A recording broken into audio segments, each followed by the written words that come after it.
Hey everybody, welcome back to another silage harvest challenge edition on Gorale. It continues. I think I'm full there, Susie Cream Cheese, on the front. It won't let me put it. Oh, there it goes. I don't know, it's kind of funny. Sometimes if you stay farther back, it works just fine. Interesting how that works. There you go. That's what all I can do there, Susie Cream Cheese. Hope everyone's having a fine and outstanding day. With us right now at the moment is Susie Cream Cheese. Happy live from Maryland. And Golf Cart Jockey, our friend from Virginia, as well as Farmer Minn from the great state of Texas. So welcome you all. This is Field 92. This is what we started. We left off. We are going to accomplish this today and see how far we get with this. We should be able to get this done pretty quick, I would have to say. Should go pretty well. Should go pretty well, I think. Just waiting for the thing to load up here. That sounds. I'm trying to get caught up here, so you gotta open that thing. Fox of the Winter. Would that be Winter Fox? Did he change his name? No more M.I. Dank Me? I don't know. Michael S., how you doing? KJ Wiggums, my good friend, how are you, buddy? Good to see you. Nicholson Farm, good to see you too, my friend. JB29, sounds good. Been pretty good. How about yourself, buddy? KJ Wiggums, has something going on with the internet? Well, that kind of stinks. You know what? Yeah, things have been acting up funky for me today. Happy was just having some broadcast issues as well. So we'll see how this goes. Hopefully it's not a widespread epidemic we're having here. Yep, Fox of the Winter. He's no longer known as M.I. Dank Me. He is tired, JB? Well, I think I know who JB is. Are you tired? You got a little nap, though, it did say, didn't you? I'm glad that thing got straightened out today as well. I didn't get too much sleep either. Not too much sleep at all, but it's alright. How do you like the new map? Nicholson Farm, are you talking about Tuscan Lands? I was having this discussion with several people lately, and I think the consensus has all kind of been the same. Wait, that's soybean, that's not corn. That it is so impressive on certain points of it, really nice, really good looking, feels welcoming, has some good aspects to it, and then it just kind of disappoints you in other places. And I kind of had that feeling as well. I was impressed with some places, and other things I just, not too thrilled about it. But you know what? It's a decent map. It's hey, if that's up your tractor, up your alley, turns your tractor, go right, go for it. Nothing wrong with that at all. William, hello, William. How are you, buddy? Yes, Tropad. Why not? Why not, my friend? Yeah, Dropad, I didn't realize that when I posted that video that I used a clip art image that was of somebody else's, so I took it down. So I'll have to fix that and go from there. Are you playing that map, Nicholson Farm, Tuscan Lands? I'm waiting for Daytera Italica. That's the one I'm waiting for. Look forward to seeing that one. Yeah, it has its up and down. Every map kind of has its up and downs, though. I would have to say. Golf Cart Jockey, hello. Whoops, that's my header. You're gonna need that. Yeah, I might need that to do this. I'm having happy problems today, apparently. Happy does that a lot. Hey, Phaser XL, how you doing? Good to hear from you. Yeah, I know. You know what happened, Phaser XL, to answer your question? I did, but I'll answer it here. Is what I did is, because it's a bunch of little clips in here and there, and not of actual gameplay, I recorded over it, and I haven't got the settings exactly right to make it sound good. So I was a little disappointed with that sound. So that's why it didn't sound real good. And then, of course, an image was used that I didn't realize where the image came from.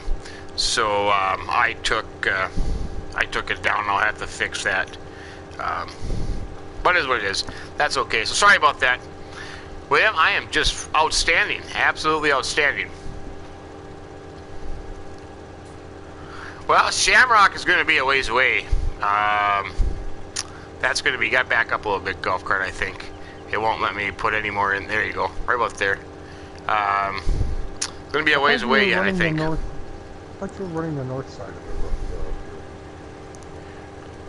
You're having rain on the north side of the road? That's it. Oh, you know, it stops and it starts. I don't like that trailer that way.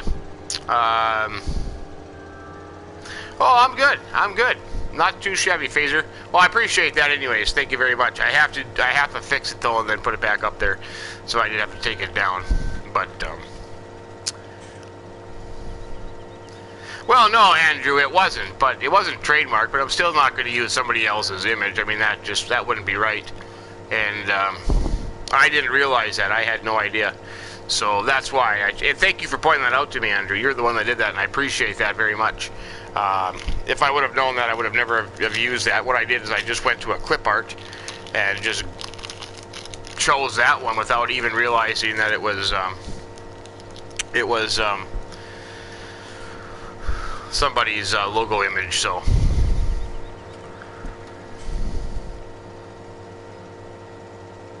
Hey, thanks, William. I appreciate that. I appreciate that very much.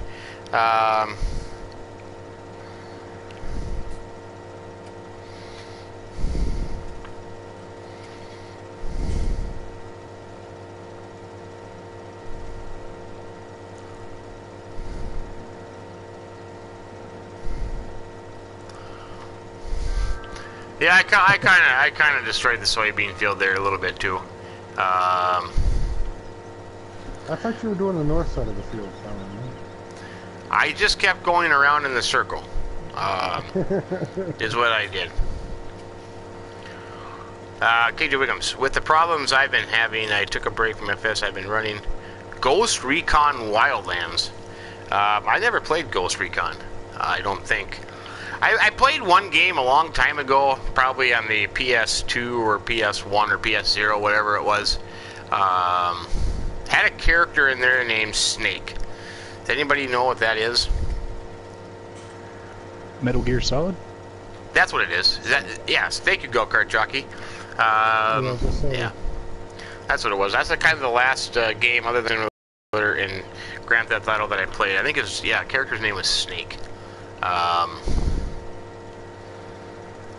I think I had to infiltrate this industrial complex kind of thing and rescue the girl or whatever it was. But never played anyone after that.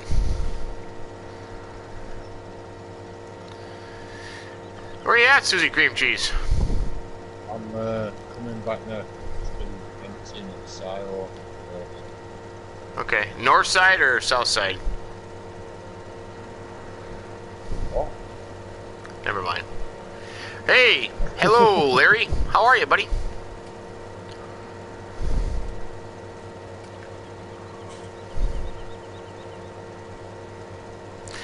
I think we'll be able to surpass 2 million in the bunker today. I think we'll get that done. Yeah, you tell me, where's the north side there? There's no north side. I'll go on this side. I'll go on this side. How about that? I'll go on the west side.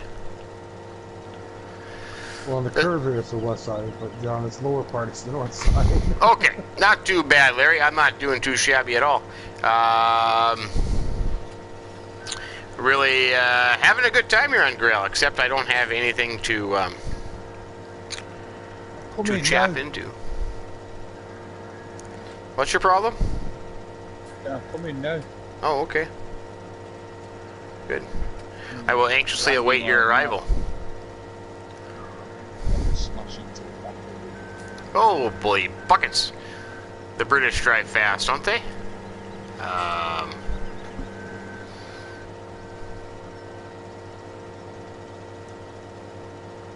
Well, William, we'd love to be able to help you out. We'd love for you to join us as well. Yeah. So we're hoping we get some inquiries. We're hoping we can get on some farms and do some wheat. Or do some wheat there, I read the thing. Do some work. I don't know if Golf Cart Jockey probably didn't hear the last time I misspoke like that. That was kind of funny. It was on American Outback. Oh, sometime in the near future here, KJ Wiggum. Sometimes in the near future. I'm looking forward to that. Oh yeah, I probably should say, yeah, we're gonna maybe have a special guest here in a little bit. That's kind of exciting. Be able to talk a little FS17, FS19. Tyler, I tried to email you. Yeah, I responded back to your Facebook message there, Tyler.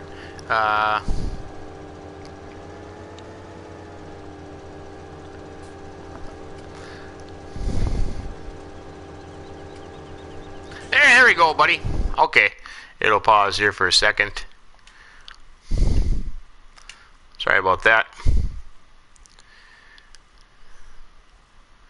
I like to do that without any warning.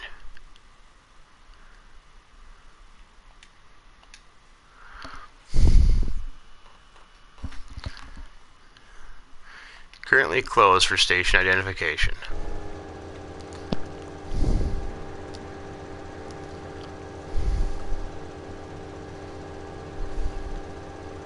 Stop. Hey Jesse, I'm doing good.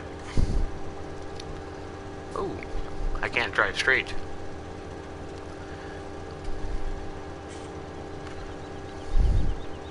How's it going, Happy? Hey Jim Bob. How are you today, my friend? Stop. Good. Yeah, it's kind of a bum deal. I'm glad it worked out. I'm glad it worked out. All right, though.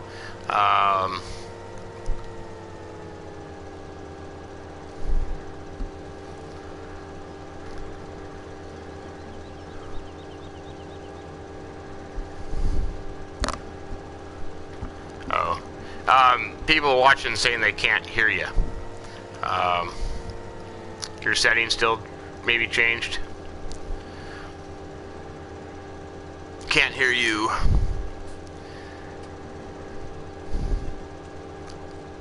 Yep. Anyways, well, Jim Bob does that. We'd like to thank Jim Bob for joining us today on the live stream. Talk a little Farming Simulator, talk to all of you. Jim Bob and I talked the other night for probably about 3 hours about all kinds of good stuff. Good. Can everybody hear me now? Can you all hear him now?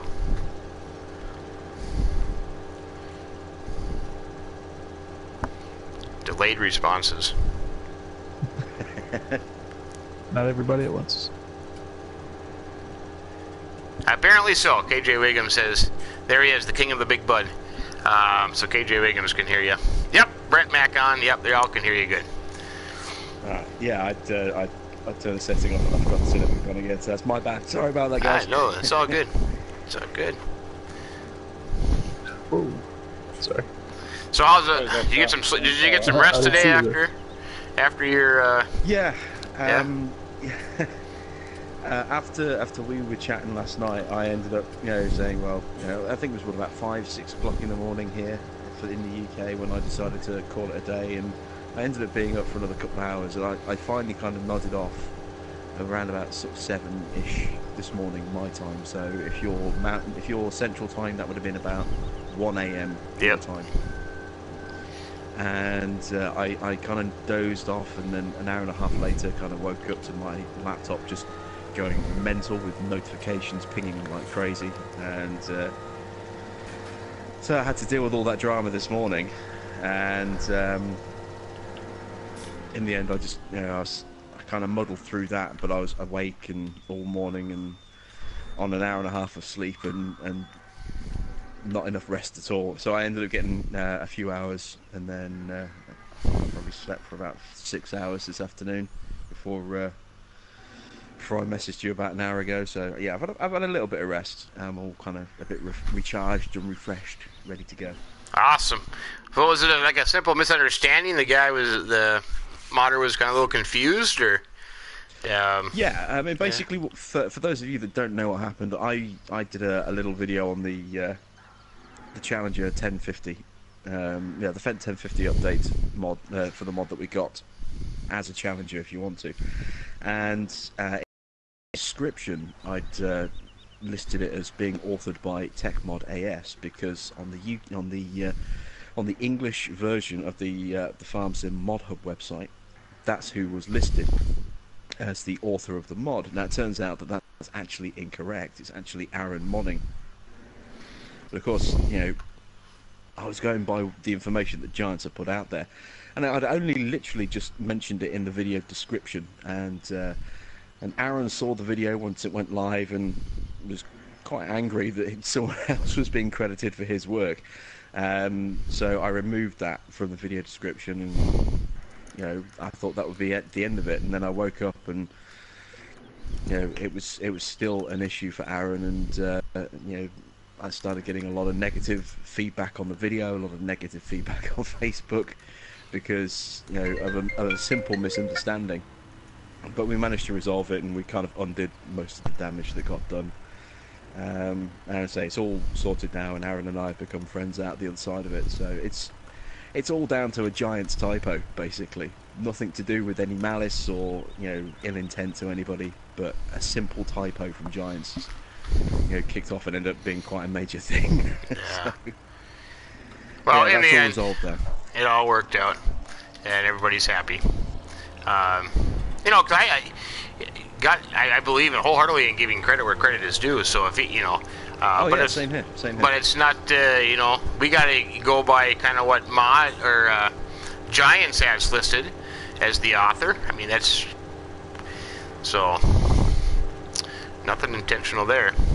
But yeah, Well, it's all that's the good. thing. I mean, that's actually why I ended up crediting TechMod, because I love that mod so much that I wanted to make sure that I was on the mod hub looking for the author to make sure that I was crediting the right person. And my desire to make sure the right person got the credit was the reason that the wrong person ended up getting the credit. It's so stupid, you know, how these things sometimes happen. But you know, I again am a big believer in making sure that you know, if something is worthy of praise, that the right person gets praised for it. So yeah. Unfortunately, sometimes life throws us these little curveballs. Yeah, absolutely, absolutely. Let's see, somebody said, let me find it here. KJ, no, not KJ Wiggums. Who said it? Nicholson Farm said he just started. No, William said it. William said it. Just started watching. Subscribed to you yesterday. Started watching your videos last night. Very awesome to watch. Very interesting.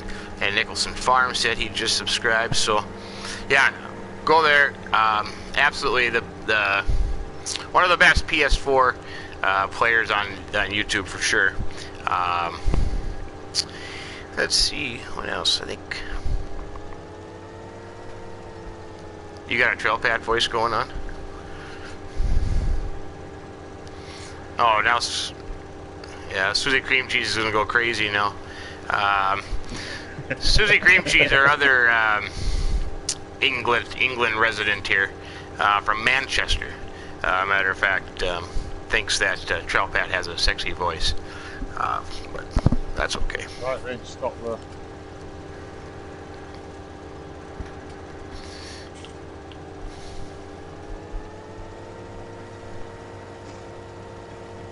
Yeah, Manchester's a little bit more north than I am. I'm sort of from the Midlands, from the centre of the country. So I'm currently in Nottingham, but originally I'm from Warwickshire. Nottingham. I think wasn't somebody on here happy from Nottingham? Yeah. Yeah, we did all the stupid American Robin Hood jokes, I think, too, didn't we? Yeah. Yeah. Hi, I'm Robin Hood. Twang. Yeah, Robin Hood, and I am from Nottingham, and Maid Marian. Where is the Maid Marian? Eddie Izzard. Nottingham. Twang. That's Eddie Izzard. Yeah, I remember that sketch. He's awesome. Oh, that's hilarious. going on about how the Americans had stolen Robin Hood, and Right. it's a myth. They stole it and they made it their own.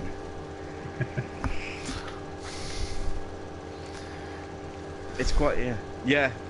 Prince of Wolves. I remember not Prince of Wolves. Sorry, Prince of Thieves. Robin Hood, Prince of Thieves, in very early '90s. I remember that, and you had Christian Slater was Will Scarlet, wasn't it? Alan Rickman was the sheriff. Yep. And then Sean Connery, I think, wasn't it? Turned up as Richard at the end. Yeah. Yeah. Yep. Who was it who played Marion? Was it Madeline Stowe? Madeline Played, Stowe. Yep. I think Marion, so. I think. I think Madeline Stowe, doing wasn't that. she on that female cowboy movie too? That's where I think I seen her from. Happy, is that you? Did you do that? I think I can't remember that much, Whoa. in terms of movies. I remember seeing Madeline Stowe in, but there were a couple I do remember. There was that one. There was Last of the Mohicans, which is one of my favourite films. Oh, it's a great movie. Because it's got that awesome soundtrack, Last of the Mohicans. And Don't then like that. 12 Monkeys. I remember in 12 Monkeys as well. And if you haven't seen the Netflix sort of reboot, the series that they've been doing for Netflix, for 12 Monkeys, she actually has a cameo role in that as well. Because they kind of recast it and rework it and they turn it into like a 2-3, no, it's like 3 seasons so far, and I don't know if there's going to be a 4th or not, but there's like 3 seasons of 12 Monkeys, and Madeline Stowe actually guests in like 2nd season of that. That doesn't For a mess couple your of head up. I episodes. don't know what more. I don't think I've seen 12 Monkeys. Maybe I have. Maybe it's been a while. Yeah, Brad Pitt's in it, so maybe, Brad Pitt, maybe I Madeline have. Stowe was the Yeah. original movie.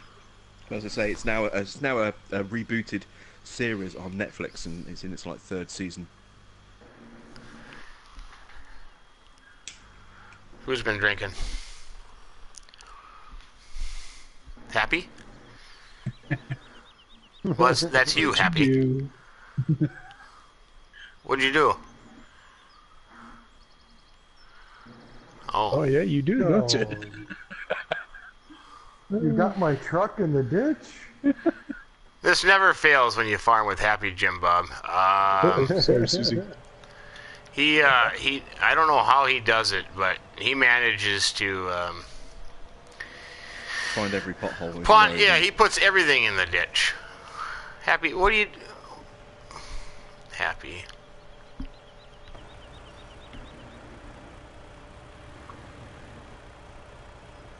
You want to swap for a bit?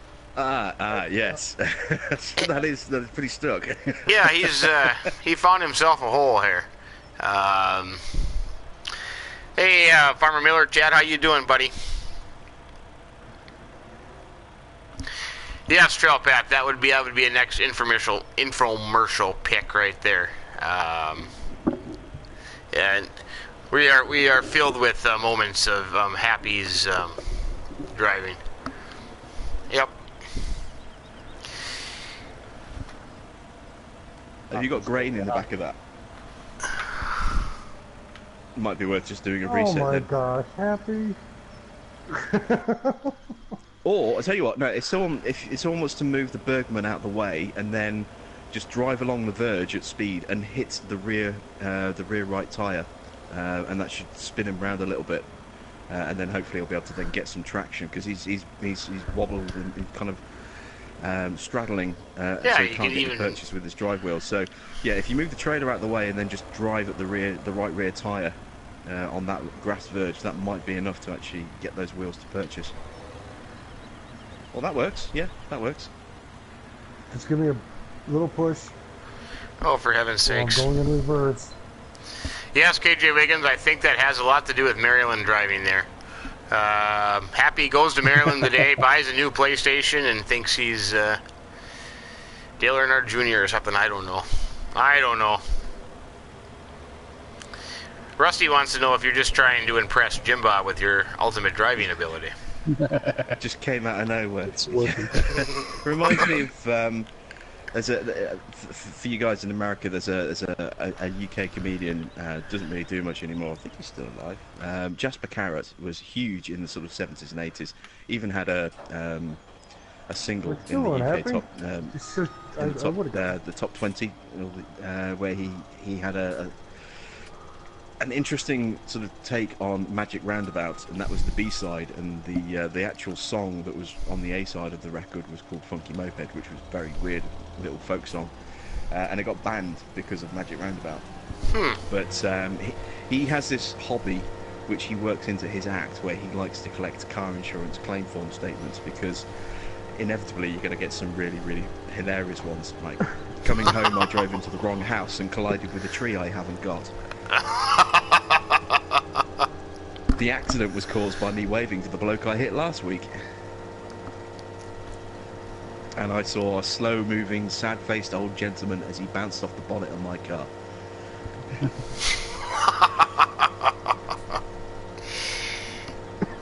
That's classic.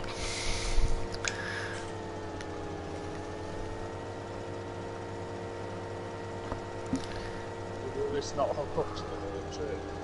Susie Cream Cheese, what are you doing? I want to hook the other trailer up. Oh, okay. You do that. I You left do the that. truck. I got it to the edge of the road there on the path. And, Jimbo, have you ever have you had any experience or been watching anything on PC about Gearbox? What, for 19? Well, yeah, because I was reading that thing today about what Listerin said about the Gearbox. Yeah, all I know about Gearbox is what I've seen Lissitan say in the forum. So, you know, Gearbox sound effects will be in Farming Sim 19. At the moment, it's still an automatic gearbox, but instead of just being a single gear that accelerates from naught up to top speed, you'll hear gear changes, but it won't affect gameplay. But they are hoping and working on trying to actually implement some kind of semi-automatic or maybe even a manual gearbox. But it's not guaranteed that that's going to be in the game, at least not at launch. But there are going to be, you know, the sounds of gear changes, even if you can't physically make the gear changes. Are you one that would be all for manual transmission gears? I think it would be, you know, obviously nice to have the option. I mean, you know, we have things like you can turn ploughing, you know, periodic ploughing on or off. You can turn fertilizer staging to 1 or 3. It'd be nice if we have the toggle. So, if you want to drive with a semi-automatic / you know, automatic gearbox, you can do. Or if you want to drive with a manual gearbox, you can do. And most games that offer manual gearboxes do give you that option. So, spin tyres, for example. If you haven't played spin tyres, there's, you know, there's an automatic gear, and you put it in that, and then you just literally hit the accelerator or the brake, and you just go up through the gears automatically and reverse automatically. And then you've got the manual kind of options. And if you have, as they added wheel support, you know, a few months after launch, if you actually have like a shifter panel for a G29, for example, I don't. I have the wheel, but I don't have the shifter setup. Then you can actually get a fully manual gearbox where you have to use the shifter panel on your wheel to actually change through the gears. So I get the feeling they're looking at doing things like that, because I know they know a lot of people like to farm with a wheel. So I think they're trying to incorporate a proper manual gearbox for people who want to drive around with a wheel and even use like a manual gearbox attachment for their steering wheel. So yeah, that would be kind of cool if it actually does get implemented, but it's still early days, and we've still got, let's see, we're talking November release date, so we're still, what, 4 months away? Yeah. It's July now, so August, September, October, November. Yeah, 4 months away until the game comes out. I would like to see, because right now there is no side panel or joystick that really works with FS17, if I'm not mistaken at the moment. I know I just have a steering wheel, but you know, like all the PC players have the big side console and the joystick and stuff like that, pedals. Oh, the Cytec side. Yeah. I don't know if I know that Cytec was bought by Logitech, and whether Logitech have plans to release a new version of that for Farming Sim 19 or not. I think it depends on whether or not Giants can actually implement, the manual mod in the manual gearbox into the base game, because I think it's available as a mod at the moment, but for PC players, Right. It's not obviously part of the base game, and I don't think Cytec or Logitech would actually go ahead and make that piece of equipment specifically just for a mod. But if it's part of the base game, then yeah, I'm sure they would actually look at potentially doing that, because obviously this game is getting huge compared to where it was just with Farming Sim 15. Farming Sim 15 was a big step forward for the franchise, because it was its first foray onto next generation consoles. It had kind of been around as just farming simulator with FS17, available on PS3 and I think the Xbox 360. And then with PS4 coming out and Xbox One coming out, Farming Sim 15 was available on both formats of console, and it was a big step forward. And it brought a lot of new people into the franchise. And then 17 came out. What's that? And killed off support for the older consoles, but the current gen, got a much bigger audience, and the game now reaches millions and millions of players that weren't available to Giants just a few years ago. So, yeah, it's a fast-growing franchise in terms of its fan base. Yeah, I remember seeing the Farming Sim 17 launched on Steam. More people were playing Farming Simulator launch week than they were playing Black Ops. Oh, Yeah, more people. Was it Black Ops? It wasn't Black Ops. It was whatever Call of Duty game was out. I think it might have been. What was the last version of Call of Duty? Was it Infinity or something like that?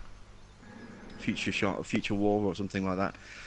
Yeah, Infinity Wars, yeah, or whatever it was. But the version of Call of Duty that basically came out 2 years ago, that launched around the same week or two that within the same week or 2 weeks that Farming Sim 17 launched, and in the week where both games were out, more people were playing Farming Sim on Steam than were playing Call of Duty. And that's just on Steam. It was like they showed like the current number of people playing, and it was like over 100,000 people were playing Farming Sim, and less than that were playing. I think it was like 103,000, 104,000 were playing Call of Duty, and over 111,000 were playing Farming Simulator, and that was just on Steam. You then take into account people who have a disc copy that wasn't registered through Steam, people who bought the game from Giant's website, and then you factor in all the console players on top of that as well. It kind of, you don't get a full picture, but for that launch week, more people in launch week were playing Farming Simulator on Steam than they were playing Call of Duty.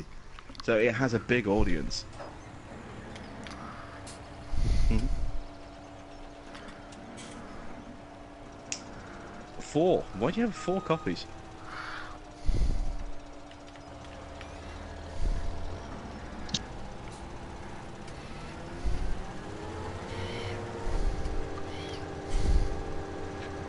Wow. I have 3. I mean, I suppose that's dedication. well, Happy just he goes up to his farm up in Maryland, Delaware area, and he had an Xbox up there. So since he's been playing with us and doing all kinds of fun stuff, he went up and bought a PlayStation Pro today.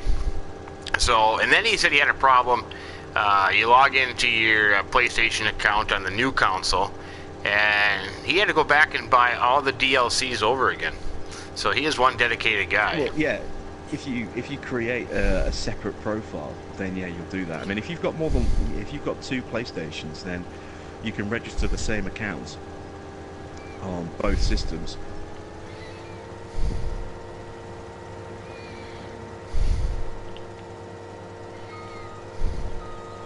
Well, that's a bit strange.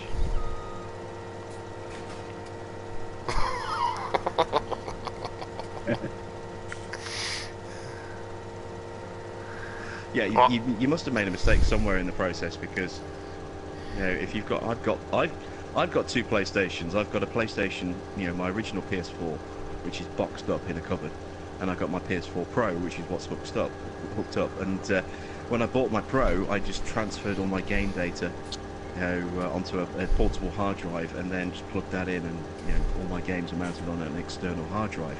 So I didn't have to download and reinstall everything that way. But I just basically went onto the store, having registered my existing account on my new PS4 Pro, and I could then download all the DLCs and stuff that I needed to for anything that was missing for free, because I already owned a license from Sony for that, because I'd already paid for it. So yeah, you conned yourself out of an extra, however much the season pass is in America.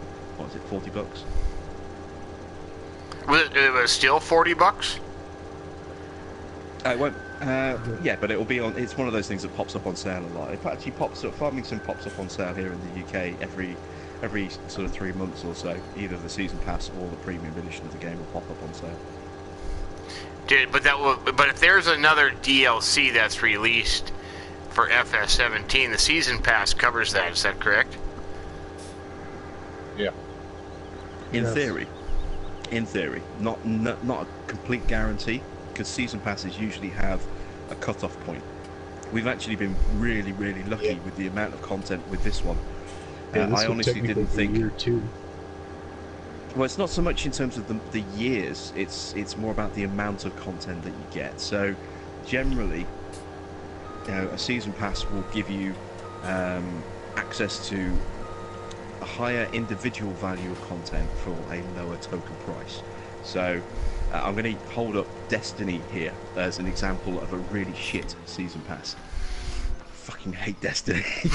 I loved the game, but I was a day one player of Destiny, the original Destiny. I on PS4. apologise if anybody is offended by the language used by our friend. Yeah, sorry there. I'll try.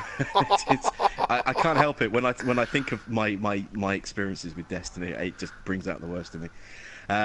But I was a big fan of Destiny when it came out, and I was playing hours a day every day, and I was in there when the raid first went live, and it took me about 10 hours to get the raid done the first time I did the raid. And the season pass was terrible, because the season pass was supposed to be a really good season pass.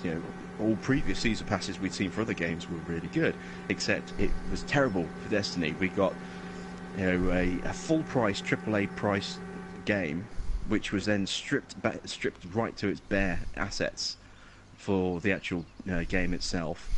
The Into Darkness first DLC that was released in December, 3 months after the game went live, was already on the disc, as was the House of Wolves DLC that went live the following May, which was supposed to have come out 2 months previously.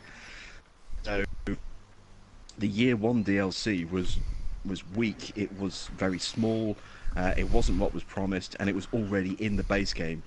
The DLC, which was another £35 on top of the $55 that you paid for the game, all that content was already in the game. It just you needed to pay basically £35 to switch it on. All that stuff was already on the disc.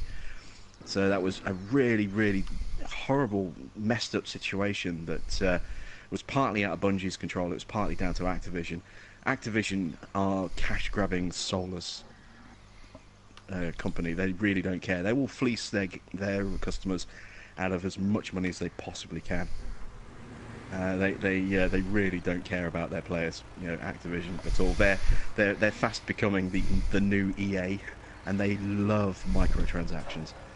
So it got to the end of year one, and the rather disappointing short, already on the base game DLC that we'd had to pay all this extra money for. That was it. Those 2 pieces of DLC was the entire season pass. And then the Taken King came out towards the end of year one, and that was another £40 on top. It was like the price of almost the price of a full game, and you had to have that to be able to continue playing, because they reworked the way the game dramatically for the Taken King, and all the stuff that you'd had access to, you suddenly lost access to a huge chunk of that. And if you didn't have the Taken King, it basically meant you had to stop playing Destiny, because it limited everything you could do. Whereas when previous DLCs had come out, if you could still play it on if you didn't have that DLC, you just couldn't do anything that was related to that DLC. So every now and again, when the weekly strike came up, then it would rotate through them randomly each week, and it might be a brand new one from the DLC, or it might be an existing one from original content. And if you didn't have the DLC, you couldn't do it that week because it was DLC content, but the next week it would maybe be original content and you could do that one. You couldn't even attempt any weekly strikes when the Taken King came out because they changed the leveling system, and you couldn't get a high enough level to even do original game content and things like that unless you had the Taken King and leveled up. It was just ridiculous, you know. So I stopped playing Destiny after year one, and I haven't looked back, and I wouldn't probably never play Destiny ever again in terms of, you know, Destiny or Destiny 2. I just had a very bad experience, especially with the way that Activision tried to squeeze every single penny out of their players as well. There's a currency difference obviously between the UK and Europe and America, and you see that in every game that comes out. So a game that comes out on the UK store that will be, say, $54.99 will be $60 in America. There's not a huge difference, and obviously you can't do a straight currency to currency conversion because it's different economies, different markets, but there's always a slight difference. So on paper, if you did a straight translation of price, it's always more expensive here in the UK, but you have to take into account different economies, so there's always a variation in price somewhere. But Bungie didn't do that anywhere at all. So when they released the Taken King and they released the season pass for Destiny, the game was the same price, you know, in numerical value. So it was £55 at launch here in the UK, and it was, I think, $60 in America. And then the season pass was £35 here in the UK and $35 in America. Not 40, not 45, $35. So significantly cheaper in America. And then the Taken King came out, and it was $40 in America and £40 in the UK. And at the time there was like a $1.6 to the pound price difference, or, you know, exchange rate. So we were being asked to pay, if you bought the game and the season pass and the Taken King DLC in America, you were being asked to pay a total of around $130 in total. And you were being asked to pay £135 in the UK, which ends up being significantly different. Not a little bit different like it should have been, but significantly more money that it was costing people in the UK and Europe, because the Euro was having the same issue, than it should have cost us, because Activision just didn't care. They wanted to extort as much money as they possibly could out of the franchise. So yeah, I lost all respect for Activision through Destiny, and I lost a lot of respect for Bungie, the way they kept trying to fix a game that was inherently broken during its first year. It's like every time they wanted there were 4 different weapon classes. You had the handguns, the hand cannons, you had the pulse rifles, you had the scout rifle, the auto rifle. And everybody used the auto rifle at first, and there were lots of different types of auto rifles. Some were fast firing with low impact, some were high impact with a slower rate of fire, but everybody used the auto rifles. And Bungie had always wanted it to be so that whichever weapon you chose as your main weapon, you know, there wouldn't be a significant boost to using one type over the other, that they would all kind of even out depending on the playstyle. And when they saw that a lot of people were just using auto rifles because they were more fun, they nerfed them really badly, really badly. Nerfed them, made them completely useless. So everybody stopped using those and started using scout rifles. So then they nerfed the scout rifles into oblivion. And they were desperate to get people to use the pulse rifles, but everybody hated the pulse rifles, so everybody started using hand cannons. So they nerfed the hand cannon into oblivion. And then boosted the pulse rifle. You know, they were so desperate to get people to use pulse rifles that, you know, they just nerfed everything and boosted the one thing that nobody wanted to use. And every time there was any kind of grumble in the multiplayer, in the Crucible, about one weapon being slightly overpowered, they nerfed it into oblivion. They didn't balance anything, they just nerfed something to death. And then everybody would go, "Ah, this is a useless weapon," so they would then pick the next weapon that they wanted to use, and then everybody started using that. So people would go, "This weapon's too powerful," blah blah blah blah blah, and so that then got nerfed, and it was just like that for the entire first year. Anytime a weapon became popular, it was instantly nerfed. It was just, oh, it's terrible. It was that first year. Yeah, so that first year of Destiny was the most frustrating experience. It really was, because the gameplay, the core mechanics of the gameplay was so good, but there just wasn't enough game content. It was overpriced. The leveling system was a bit weird. The loot system was terrible. In that there was one exclusive, well, not exclusive, but one seriously awesome weapon that everybody wanted to get, but it was so random. There was no way to earn that weapon. You just had to get lucky that you got it. And after 6-7 months, some people had 3, 4, or 5 Gjallarhorn rocket launchers, which were just incredibly awesome. And some people had been playing every day for 6 months and still hadn't been able to get one because it was such a bad random loot generating system. So yeah, it was just a real mess. And then they finally, about 3 weeks before the game was due to get this big patch, sort of towards the end of summer, in preparation for the Taken King DLC coming out after year 1, they finally made it so that anyone could actually buy a Gjallarhorn. And as soon as they did that, can you guess what they did? They nerfed the Gjallarhorn. They made it so that,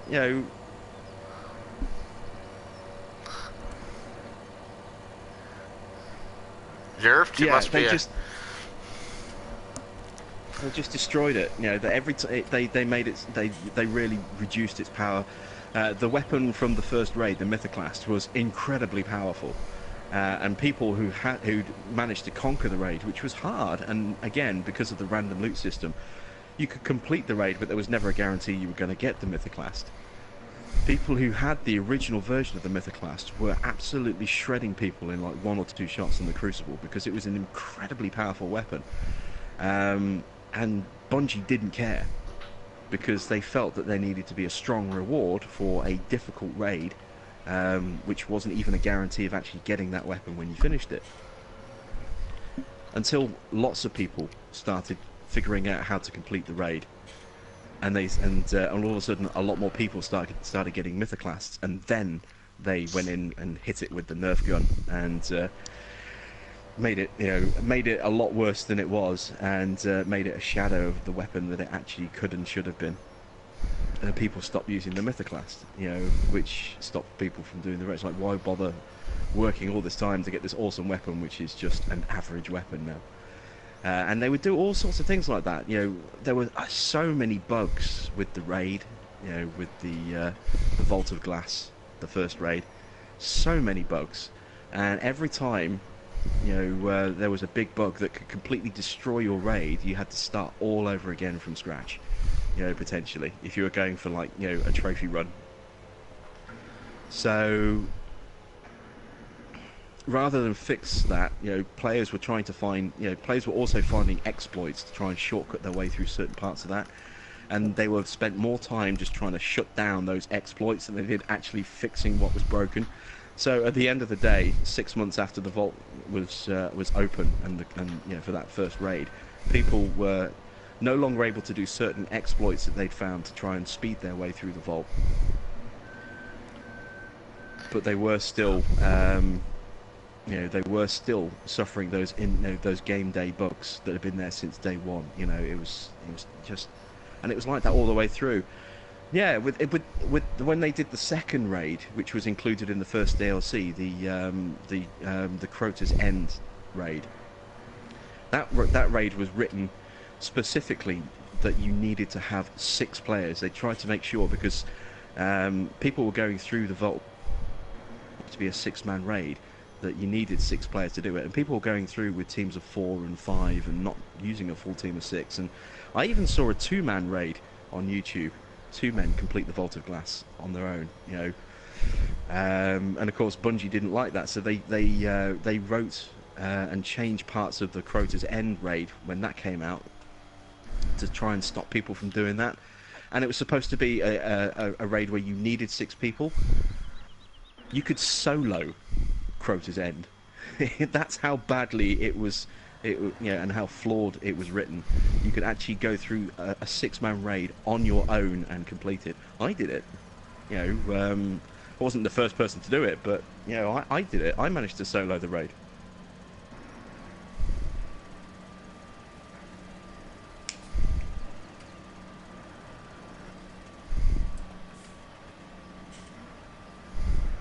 Yeah. You hear of Destiny, and you'll hear one of two things. You'll hear the players that loved it, and then you'll hear from the day one players who resent the way that they were treated, and the experiences that they had to go through, and the sheer amount of money they were asked for as a day one subscriber compared to someone who came into it later and was able to get all these great deals with everything massively reduced and everything bundled in at a nice low price, and the game being substantially rewritten to the point where it was almost a completely different game a year in. So anyone who was a year one player from day one was a drastically different and significantly worse experience than the people who joined at the start of the second year, while it was still the original Destiny. The moment the Taken King came out, it was a completely different game. They changed everything, and I mean everything. The whole campaign was reworked in a different way. All the sort of DLC from all the content from the first 2 DLCs, the House of Wolves and the Dark Below, was written into the main quest line rather than sort of separate standalone things. It all became linked into one single long-running quest. The way you interacted with the NPCs and the quest givers was completely and substantially changed. The way you leveled was changed. Everything was completely open. And as I say, it was another full-price game cost to be able to get the best out of that update when it came out, essentially. So yeah, it was not good in that respect. Yeah, pretty much. I felt ripped off, asking me for another 40 quid for the Taken King on top of what I put in for such a small amount of content that I just stopped playing.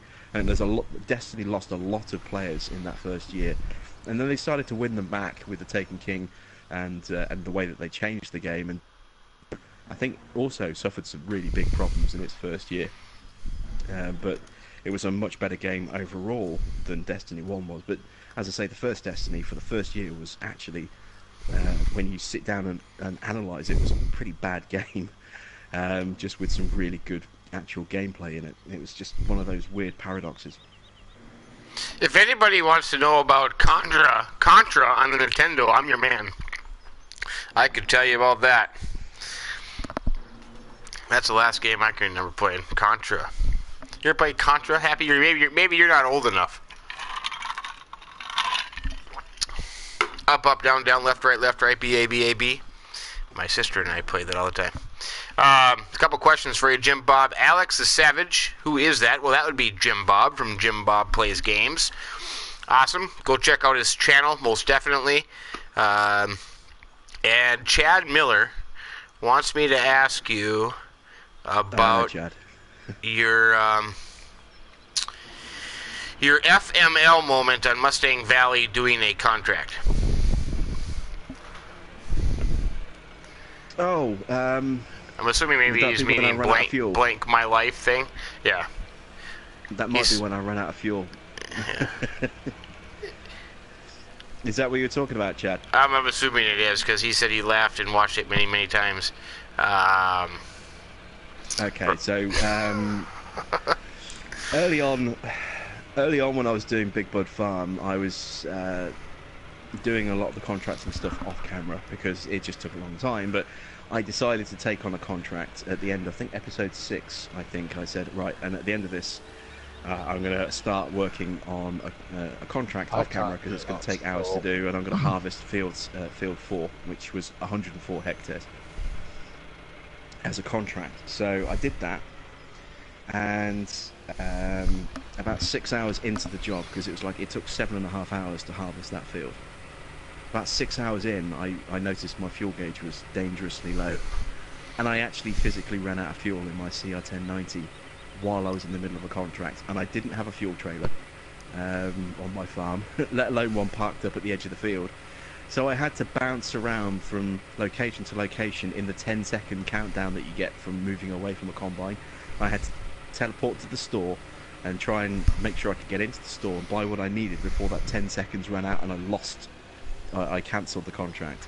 It was incredibly stressful just getting the getting the fuel trailer purchased, and then I had to then drive the fuel trailer to a fuel point on my farm, top it up, and then drive it to the to where my combine was on field 4. And again, having to do it every time, jumping into a tractor, driving a few meters forward, and then jumping back to the combine before that 10-second countdown finished and it cancelled the contract that I put 6 hours in. Stress was not the word, but I got it done. Managed to refuel the combine and then was able to finish the field off. And I say it took me around 7 to 7.5 hours to do the contract. But how much was it worth? yeah, that was stressful. And from that point onwards, I always made sure that I had a fuel tanker standing by whenever I harvested field 4. The payout for the job was, I think, around. I'm trying to remember now what it was. I think it was a little under 300,000 for the job itself, and another 80,000 or so for the time bonus, something like that. But you end up you can end up, if you are clever with the way you work the equipment, you can make a huge amount of extra money, bonus money, when you do contracting on field 4, because it's such a big field. So I'll give you an example. Because it's a 104 hectare field. A great way to really make a huge time bonus and get extra money is to do a sunflower crop, wait for them to plant sunflowers on that field, or even take on a planting job to make sure that sunflowers get planted on that field, and just keep quitting out the mission if the seeder that you're given isn't planting sunflowers. And keep cycling through the plant job until you get sunflowers, and then Sorry, Abby. get paid to plant the sunflowers on the field, and then when that grows, you've got something that you can really make some serious money on with a contract. And then you get yourself the large helianthus header, and you park it at the side of the field, and then you start the harvest job, and you look for a smaller combine with a 35-foot header, a 35-foot corn header, and you take the job that offers that equipment. It's usually a CR1090 with the fold-out New Holland header, which is the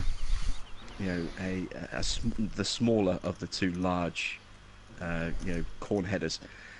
That means you're offering like a 9-meter work width instead of a 12-meter work width. So you get paid more money for the job because it's going to take you longer, and you're using a corn header to harvest sunflowers, so your operating speed is 6 miles an hour. So again, you're going to be offered a bigger initial payout as part of the job, because you're using equipment that's a little bit smaller and a little bit slower. And then as soon as you start the contract, you just drive the CR1090 over to where you've parked your helianthus, you connect that up, and now, instead of using a 9-meter working width, you're using a 12-meter working width, and you're running at 9 miles an hour instead of 6 miles an hour. So you get the bigger payout for the actual job itself, because you've started with smaller equipment, but you're using a bigger header and a faster combine, effectively. So you get the job done a lot quicker as well. So not only have you managed to raise your, negotiate your base payout up because of smaller starting equipment, but you also get a much bigger time bonus, because the time bonus, it gives you a larger amount of time because you've got a smaller working width and you've got a 6 mile an hour running speed. So it calculates how much time is given to you based on that. And then you switch out the header, as I say, at the start, as soon as the job starts, for a larger header and a faster running speed. You get that job done, and you go from being offered, you earn something like an extra 150,000 in total payouts at the end by doing that, just by switching the header. So I think I got around about 500,000 in total for harvesting that field using a single CR1090 but with a helianthus header, because I was able to run wider and faster than the 9-meter corn header that I was provided with. Have you ever put a bin besides a field and dumped the crop into the bin after you did that? No, I've heard people do that. You know, they'll put like a silo there, and you can actually dump the grain into the silo. Yeah. And then that grain is there for you to retrieve. I think that's a little bit too cheaty. I mean, it's one thing to be a little clever with the mechanics and swap a header out, but you still have to put the work in. It still takes Yeah. to 7 hours to harvest that field. So it's not like it's a big cheat.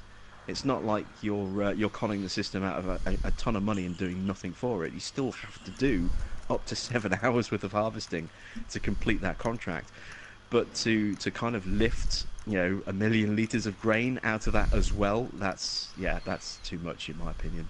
I mean, different people like to do different things, and if they want to do that, then good luck to them. But it's not something I personally like to do in trying to steal grain on top of getting an extra payout. Right. Yeah. Yeah, I've never done 2.8 million liters. 2.8 what? Million liters. For what? Oh, in the bunker? Yeah. Oh. Yeah. We better go. And We it's better go impacted. check out the bumper. Sorry, I was listening to the story there. 2.8 million liters in the bunker. Let's go down to the BJ. Jim Bob, if we had this challenge, our mutual friend I Donnie. heard. It was all Donnie was telling Donnie's me about fault. this. Yeah. Donnie. Yeah, he's he fessed up to responsibility for that one. yeah. He Said, had. you should try and fill that bunker. And what is it like a 6-7 million litre capacity or Yeah, something? it's huge. So, but the problem is we found out that you can't go as high as the bunker itself, so that takes away some. And then the trigger to the bunker doesn't start for quite a while. Yes, I noticed that on the map tour that it's actually quite a way back in before Yeah. you actually, So apparently right now we have 2.8 million liters in here. So we still have some ways to go here, but yeah. Thanks, Donnie. Appreciate that, my friend. Yeah, that was fun. What you can do is, if you want to overfill the bunker a little bit,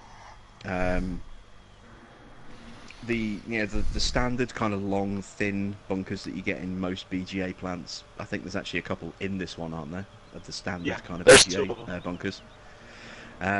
With those, you can kind of overfill the ends a little bit, so you can actually they're supposed to hold like 2 million liters in when they're fully maxed. But you can actually get away with up to like 2.2 million if you really kind of slightly overfill them, and they will still for the most part actually have that extra bit under the wrap once you wrap it. But what I like to do is when I get to the point where I'm trying to make sure that everything is as compacted as I possibly can get it, what I like to do is to preserve the slope at the front of the bunker or at the back if it's an open-ended on double-sided, is I'll drive, say, a Big Bud 450, a Big Bud 747, depending, or maybe just a tracked Challenger.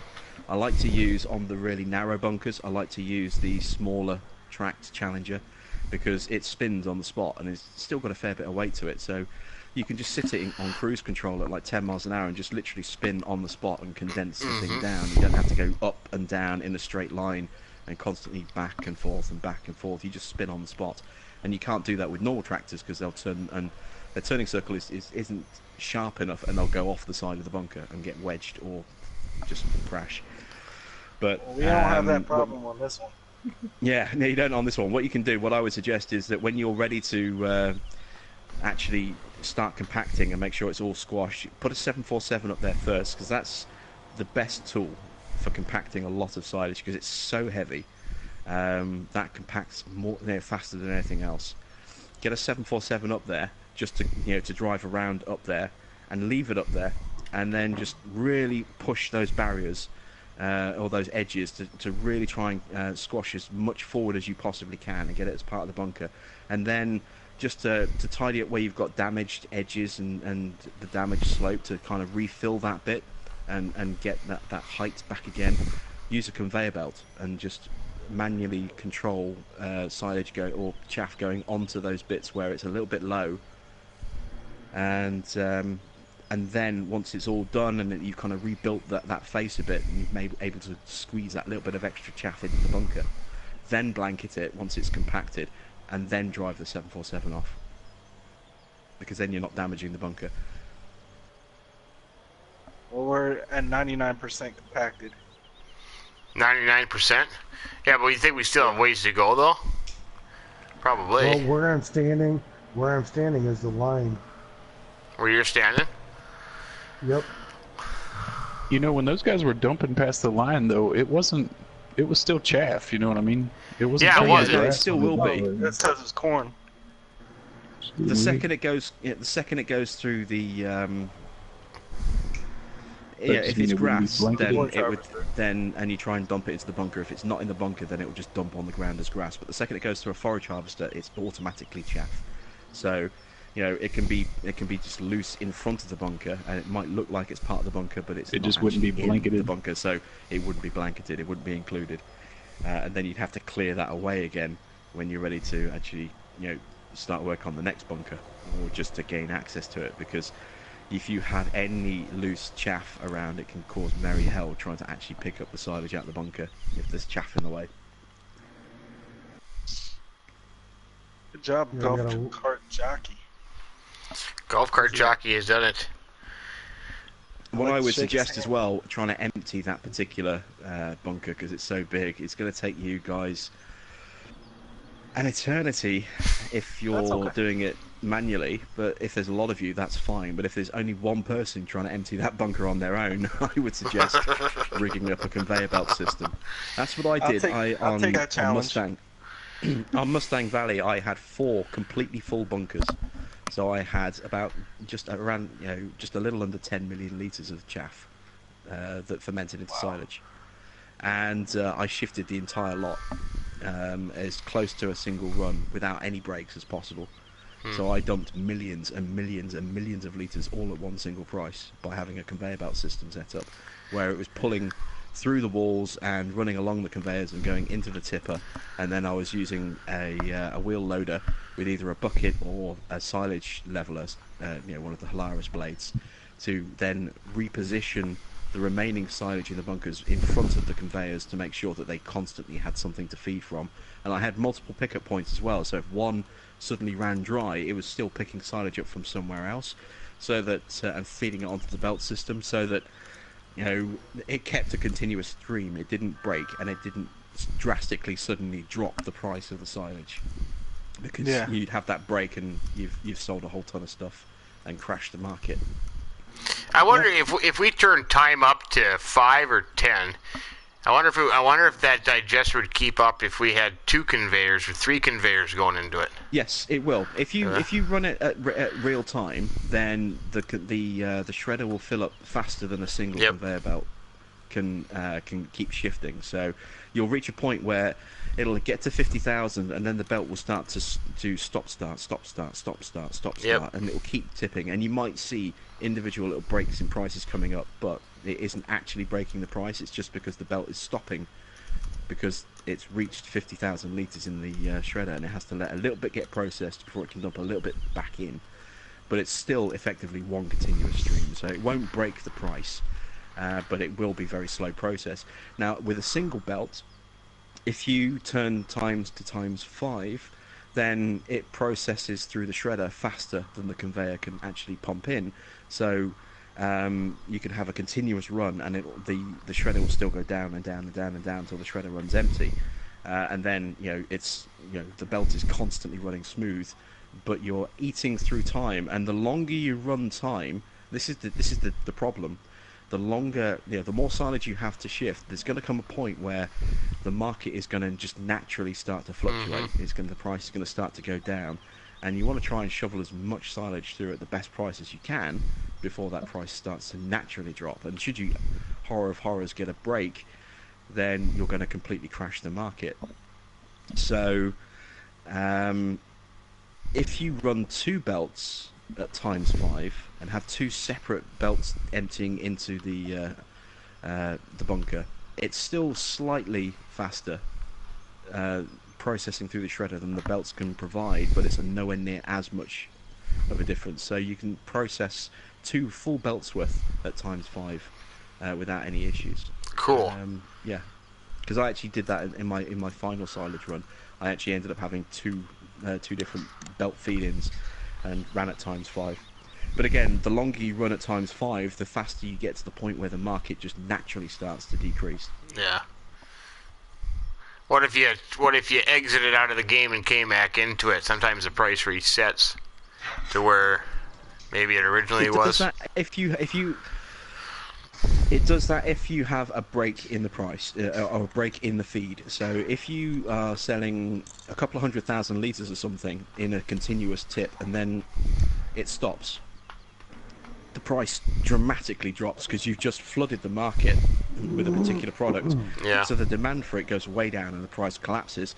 Now you can save and then quit out and then reload, and that price will go back to what it was, but then you're going to have the same issue the next time. But if the price naturally just starts to decrease because it's reached that point where the market is going through a natural fluctuation, stopping and saving and quitting and reloading isn't going to change that. It's still going to naturally decrease. So when it hits that point, you know, I like to have a cut-off point of once the price hits a certain point, I'll stop, and then the market's then going to tank anyway because you stopped. But you reach a point where you don't want to sell at below a certain value, and once you hit that kind of cut-off point, you go, right, that's it for now, I'll stop selling, I'll wait for the market to recover and the price to go back up to a new high, and then I'll start selling again, and then I'll sell as much as I can before the market naturally starts to decrease to a certain cut-off point again. Right. I've had a couple questions. Unless you have a great demand, then you can lock it in for 12 hours. But once that 12 hours is up, it's going to dip. Well, there aren't any great demands for silage anymore. There were in Farming Sim 15, but they got rid of that in 17 because they realised that people were just doing silage because it was silage was the moneymaker in Farming Sim 15. Oh yes, it was. And people would fill their bunkers and fill them, and then just sit on them, and they would wait for that great demand to pop up, and it might be a ×1.2 or a 1.6 or 1.5, but if you were lucky, you got the best possible one, which was a ×2 on the price for 24 hours. That was like the ultimate great demand you could get was ×2 for 24 hours, maximum price bonus, maximum length of time, and then you would literally just drop everything and spend the next 24 hours doing nothing but shoveling silage to try and make as much money as you possibly could. And the amount of money you could make was insane. You know, the standard in-game large bucket, which I think was 4,000 litres, 4,500 litres, I think was the large bucket for the JCB. Yeah, I think so. Yes. On Farming Sim 15, you were getting, you could get nearly 10,000 a bucket if you had a great demand. You could go from earning, say, a couple of grand a bucket to earning around 8 grand a bucket, I think, depending on just how good the price was. So, yeah, people just filled their bunkers up as quick as they could and then just did nothing. They just sat on those bunkers and waited until they got a great demand. I remember seeing so many people saying, whenever people said, how do I make money in Farming Sim 15? Well, there were 2 or 3 different methods that everyone would say. They would say, sell everything, buy a solar panel, wait till you've got enough to buy a second solar panel, and keep buying solar panels, and just run time at ×120, and then when you've got enough, buy a windmill, and then just sit back and wait and let the game run in the background for a day or so, and then come back and you'll have all the money you'll ever need. And the other method was just sell silage. I've had a couple of questions. Huge money maker. Well, I did a lot of it on Waffled and Drumard. That's why I made a bunch of money there, just because the prices were the price so on Drumard high. The Drumard price for silage was high, very high. Normally you get a price that's a few hundred. Drumard was like 1,000. It was a massively high price compared to every other map out there. Yeah. I've had a couple of questions that they wanted me to ask you about Chad Miller, another one. He's one of the other ones that rests us. He just wanted to know if the Big Bud Let's Play was a rest in peace kind of thing, or if you have plans for that thing. all other Let's Plays that I'm currently running, apart from Lone Oak, are currently to be considered gone and finished. Although I may possibly go back and do the odd live stream on Fent Farm, because I do still have the save file for that, and I do still have the save file for Big Bud Farm. So what I may do as a kind of a closing out of Farming Sim 17 before 19 comes out is I might play that, because I still want to do that just for myself, is to earn enough money to actually buy Field 4. So what I may well do is do a final fond farewell to Big Bud Farm just before 19 comes out as a one-off episode. But there's no plans to revive any series that's not running anymore, because I'm just focusing on just doing Lone Oak now as my one and only remaining Let's Play until 19 comes out. And that way we get a nice 3-year run on Lone Oak before 19 comes out, and I don't suffer burnout trying to do all these different farms before a brand new farming game comes out, and I'm like, I really want to play this, but I'm just like, ugh, I've played too much Farming Sim. Yeah, but in Lone Oak is a wonderful map to play too. Oh, it's beautiful, beautiful map. You know, I loved Cobra. Cobra was a lot of fun. But there are a couple of things that made it a little tricky. West Coast was a great map, very beautiful map, stunningly beautiful map, but it had some lag issues that Bill just was never able to resolve, and I think it was too big for just someone on their own. For one person on their own, like me, it was just too big a map. Too many fields, too many farms. 6 farms. Yeah. And it was just too big a map for the individual player to really fully appreciate that map. Lone Oak strikes a really good balance, because the fields are generally, for the most part, quite square. So you can run, and there's not too many fields. There's 22 fields, I think it is, 22, 23 fields on Lone Oak. So there's not too many fields. You can run workers to support you, and you can own quite a lot of fields and not be overwhelmed as a single player. And it is beautiful, absolutely beautiful map, and it's a genuine location as well. Yeah, Jim Bob, we have a thing going on. If you ever need help, the farm crew will come and farm your farm for you. Yes, I've heard of the farm crew. The problem I have with multiplayer, and this is a main reason why I don't do multiplayer, is the way multiplayer works in this is that if you're in the same continent or the same territory, then you get a good ping. If you're in a different continent outside that territory, you get a bad ping. So if I play with somebody in the UK or mainland Europe, then I can get a ping rate if I join their farm of around 40 to 50 milliseconds, which is a decent ping. It's not too bad, and you get nice smooth gameplay. If I were to join anybody in America, my average baseline ping is around 100 milliseconds. It's orange, and it means it's juddery, it's jerky, it's unresponsive, and it's prone to frequent spikes of lag, to the point where it becomes almost unplayable. And it's the same if anyone in America joins my farm, that it becomes almost unplayable for them, because they suffer a baseline ping of around 100 milliseconds with very frequent lag spikes. And that's not because I have a poor internet connection. My actual connection, when it's working, is actually pretty decent speeds. It's just because I'm in the European the European server section, and Americans are in the North America server section.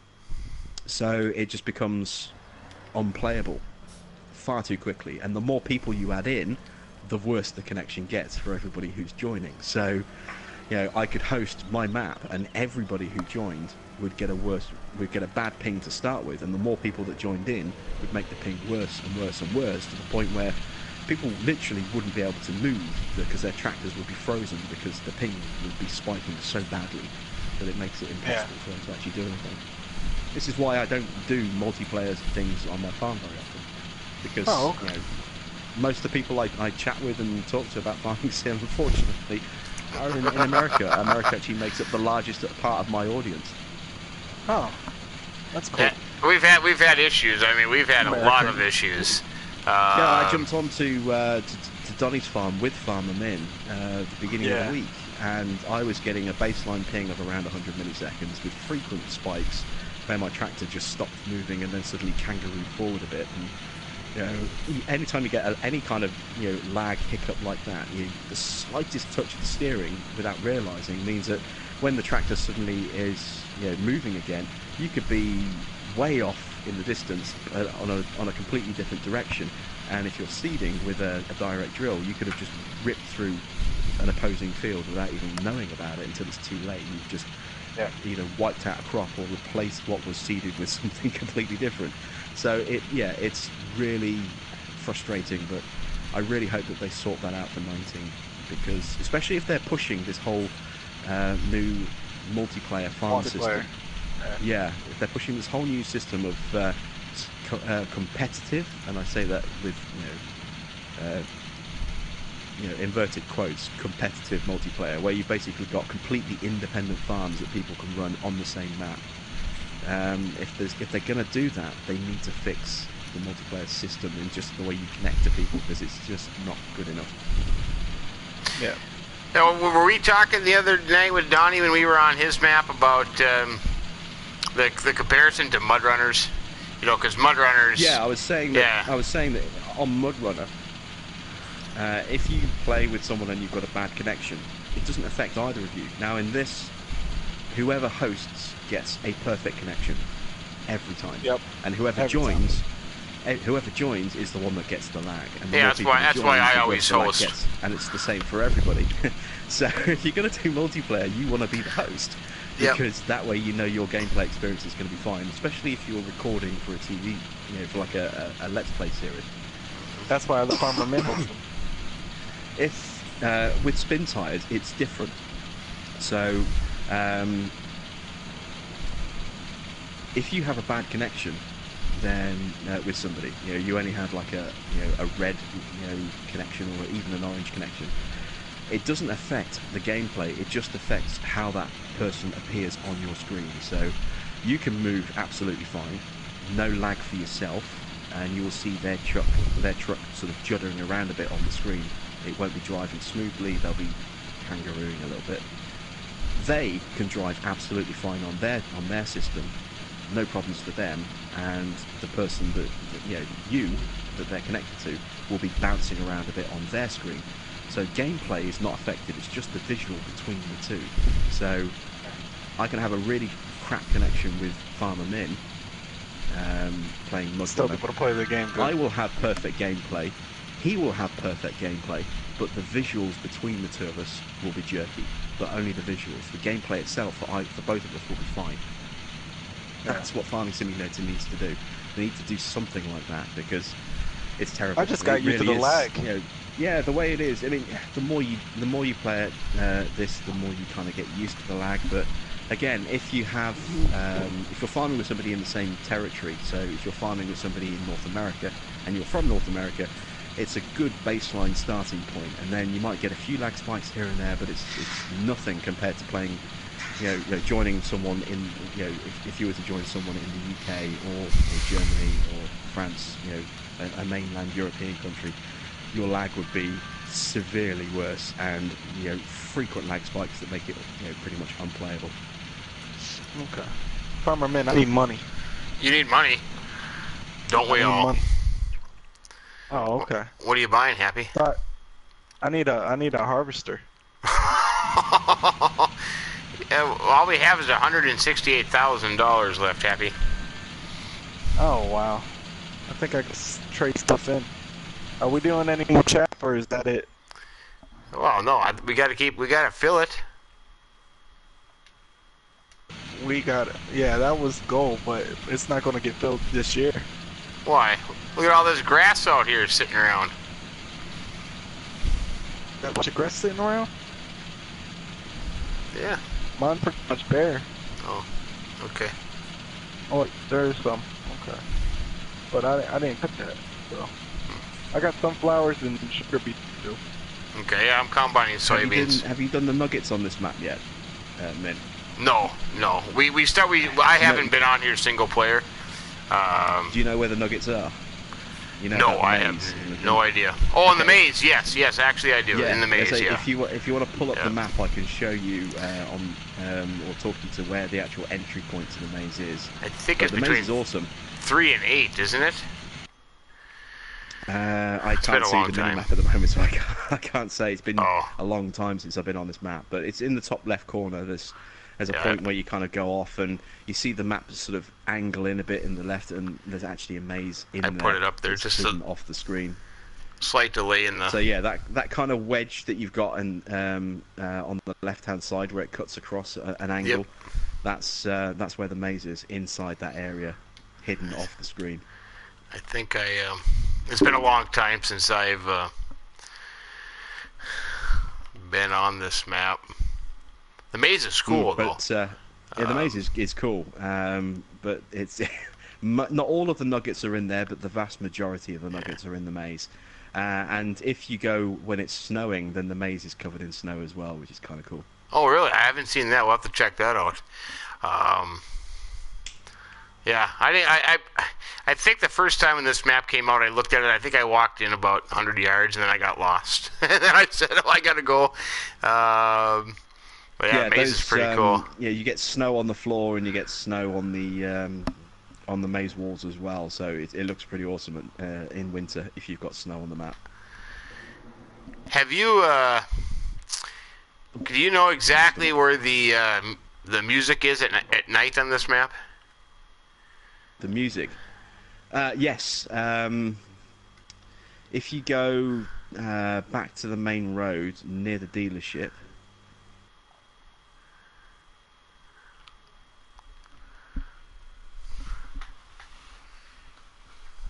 Just takes a little bit for the video the delay here.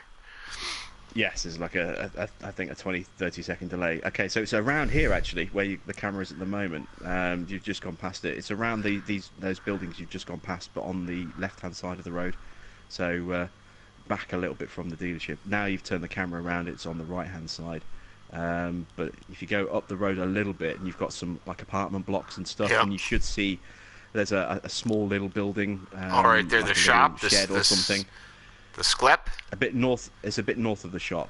A little bit north of the shop. And you've got like a little porter cabin, small building alongside a really big building on the right-hand side, and that is where the roughly around that point is where the music comes from. So about here, yeah, this is about where you get the music. But I think there's another point somewhere where you get music as well. Okay. Yeah, that's Schlep. Yeah, that's roughly where the music comes Okay. from. But I think there's another point on the map where you get some music as well, and I think it's only at night time that you hear the music. Yeah, somebody told me 8 o'clock. I think somebody said 8 o'clock, go listen to the music. Haven't got that far yet. But yeah. Watch. Hey, Flying Dutchman from the Netherlands, how are you? Did you play this map at all much, Jim Bum? I did. I actually really enjoyed the map. This was the map I moved Deutz Farm from Altenstein. I was running Deutz Farm with some small. Oh, that's stuff on right. Yeah, Altenstein. you had Deutz Farm. And Okay. then Gorale Yeah. came out, and I moved it to here with Yeah. a new setup, and then Green River came out, and it was I loved Green River, and so I put a viewer poll up on my Facebook page. I said, I really like this map, and I'm having fun on this map, but I would love to relaunch Fent Farm on Green River. I can't do both. So which would you rather see? Would you rather we continue with Gorale, Deutz Farm, or do we cancel the series and do we run Fent Farm Season 2 on Green River? And it was like an 85% return vote bringing back Fent Farm. So Gorale unfortunately went bye-bye, and we played Green River instead with Fent Farm. And that only ran for 11 episodes because I had that illness that took me out of action for about 3 months. Yeah, you gotta forgive me. I'm trying to get caught up on videos and series, so I wasn't quite sure. I was watching the I really like this. I really like this map. I was building a custom forest on the fields opposite the station, opposite the railway line. And we obviously killed the series to move to Green River, so I did a special time lapse as the final episode to show the forest that we planted grow stage by stage through the seasons. So you would see the weather changing and the snow appearing and disappearing. You'd see all the crops just turning over on the automatic fields in the distance, and then the forest would get bigger and bigger and bigger, and then we actually had a look around at the forest on foot to see how it looked, and I was actually really impressed with how it turned out. There are a few areas that didn't work, where we kind of tried different things, and then for the most part what we tried to achieve with the forest looked really good, and I was very proud of how it turned out. Yeah, if Is anybody anybody hasn't free? seen that, go on Jim Bob's YouTube channel and watch that video. I watched it last night. It's the last episode. Absolutely amazing. Pretty cool. And it's not that long. I think it was, what, 12, 14 minutes, I think? It's only about a 15-minute video, Yeah. I think. Yeah, it's not long at all. It's let me just pull up my channel here, But go watch that and check that out. That was pretty cool. because I think it actually says time-lapse special in the yeah, time-lapse special. in the title, if I remember rightly. Let me just look at season 2 of Fent Farm. No, not Fent Farm. Deutz Farm. Because both versions of Deutz Farm are in the same playlist. So Altenstein then becomes Gorale partway through the run. But the very last episode, episode 26, series finale brackets time-lapse special. That's the last episode in the Deutz Farm playlist. And it's 12.5 minutes long. Yeah, that was cool. Forest growing in the forefront, and then all the fields changed in the background as the seasons went. Check that out. What were you saying, Happy? Did you say something? Is anybody free? Anybody free? I'm combining. Yeah. Oh, you're combine? How do you like that four-strip, by the way? Do you like it as a combine? Because I really do. I think it's a great little combine. I love the sound. I can stand it. It's a bit strange that the straw is spat out at a slightly weird angle. Yeah. So when you're running, up and down, you end up with two rows very close to each other, and then the next the next row is spaced out really far. I mean, it's good for combining two rows together with a windrower, but if you're trying to combine lots of rows, it's a bit trickier. It What do you need, Happy? doesn't have the greatest turning radius in the world, but I like it. God, I mean, again, for those of you that played Farming Sim 15, you'll remember after the Gold expansion came out, which brought Sosnovka and all the Rostal Mash equipment, they actually released, for like 130, 150, something like that, they actually released a small, really small, older Rostal Mash combine, and that thing had the worst turning circle ever. It was so bad. You had to take these huge sweeping turns if you wanted to try and do it in one. You had to do like, you couldn't do a 3-point turn. You had to do like a 6-point turn to be able to turn around at the end of the field. It was called the Neva. So that sounds about right. Yeah, terrible combine. I mean, looked great. Or Nice, Niva or something like that. NIVA is what it was called. nice little combine, but horrible to drive. You needed 100 acres to turn that thing around. And of course, the AI was a lot worse on Farming Sim 15 than it is on 17. So you didn't get the bit where the workers, when they get to the end of a pass and there isn't much room to turn, they would back up a bit. Back up. This is what they do now. They back up a bit and then they take the sweeping turn and then they reposition.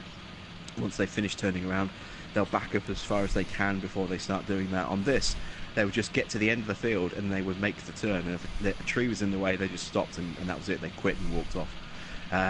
But if there was enough room for them to make the turn, they would just turn, and then as soon as they reached the edge of the field, regardless of the angle they were at, they would start working again. So you get these huge triangles where the combine starts, at a weird angle on the, way off from the patch you've just done, before it then moves back alongside and joins back up to the field where it should be.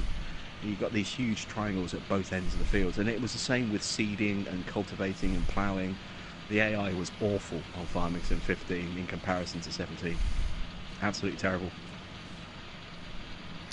Well, hopefully, And different equipment behaved in different ways as well. So a seeder that worked perfectly and never gave you those weird little triangle bits that you had to go and tidy up manually, with one tractor behaved completely differently with a tractor that had a different turning radius. So you had to try and remember which equipment worked best with which tractors. The T6 was a great tractor, on Farming Sim 15 because it had good wheel well, you didn't have wheel options back on Farming Sim 15, but you had a decent power. I think it was like 150 horsepower. Somewhere around there, yeah. Yeah, because you had a fixed horsepower range as well on Farming Sim 15. But you had a good power. It had a front loader. It was 32 miles an hour. So it was a decent pokey one compared to like all the 26 mile an hour tractors around it, which was great if you were doing those pallet delivery missions, to try and raise some extra cash. Yeah. And it had a really good turning circle, so it worked really well with things like the Vardestats, 6 meter combine seeder. You could kind of get away with using that, and certain cultivators worked really, really well with it because it had a really small turning circle compared to other tractors that had a much larger turning circle and therefore left those annoying triangles every time they turned at the end of the field. Yeah, it's crazy. Games evolve. I never played FS17, so all this stuff is good stuff to know. I mean, I wish I had the story. Maybe I should go out and buy a copy and play You'll it. be able to pick it up dirt cheap, but Yeah, dirt cheap. having played 17 for so long, you'll grow to hate the AI. You really will. Yes, you will. For me, the biggest problem with 15 was the fact that we only had the 2 maps in the base game. So there came a point where what was the first Bjornholm was a great map, but there came a point where you could only start so many farms before Bjornholm became the same every time. And so you go, okay, fair enough, I'll play some Westbridge Hills. Westbridge Hills was originally an expansion map, part of the Titanium expansion for Farming Sim 13, and then became the second map in Farming Sim 15. So you had Bjornholm, which was the brand new map, and then you had Westbridge Hills, which was the Farming Sim 13 expansion, became the base game, the second base game map for 15. And Westbridge Hills was a great map, but a little bit different to the way it's laid out now on the mod hub. The mod hub version is a little bit different. Not drastically different, but there are a few little changes. Specifically, the second field that you own, just to the side of the farmhouse, there was actually a big barn on part of that, so you have a little dog leg on that field on Farming Sim 15, and they took the barn out completely and just made it a perfectly rectangular field on the 17 mod hub version. But there are a couple of little changes. And the tree that's sitting in the middle of the main farmyard now. Yes, there are a few small changes, but mostly, for the most part, the map is the same. There's just a couple of minor tweaks that they made to it, and minor changes that they put in. But with those original maps, it was great that you could play those. But after a while, it's the same every time, and you try and start a new farm, and it's just the same map. There's only so many ways you can start that map before it becomes the same experience. And because of the way the crops were, you didn't have soybean, you didn't have sunflowers, you only had wheat, barley, canola, corn, and potatoes and beets, and that was it. That was your entire crop range. And then logging was brand new for Farming Sim 15, so a lot of people had a lot of fun logging, and I obviously I frequently make custom forests and stuff just so I could have something to run the Scorpion King on, and do some logging that way. But the log physics, they're not great now in 17. They were glitchy as anything in 15. They were horrible. Logs would just randomly start glitching like crazy, and it was really hard to get them into the wood chippers, and or they would start glitching and bouncing and disturbing all the other logs in a log pile. Yeah, it's terrible. And if you had too many logs on the screen in close proximity, you got crippling frame rate issues as well. So yeah, there was some issues with 15, and then eventually they released the gold expansion. They brought out Sosnovka with all the Zeta and Rostormash equipment, and then it's like, great, brand new map, and you start playing Sosnovka to death, and you get, I'm bored of Sosnovka now, what shall I play? Let's go to Bjornholm. You know what, after 5-10 minutes, I'm bored of this map because I've played it so much. Alright, let's try Westbridge Hills. No, I've played this one to death as well. And that was it. And that was the problem with the console version of Farming Sim 15, was that you only had after the expansion, just 3 maps to choose from, and over a near 2-year window, it becomes, or an 18-month window, it becomes too much, too long, but between just only having 3 maps to play on.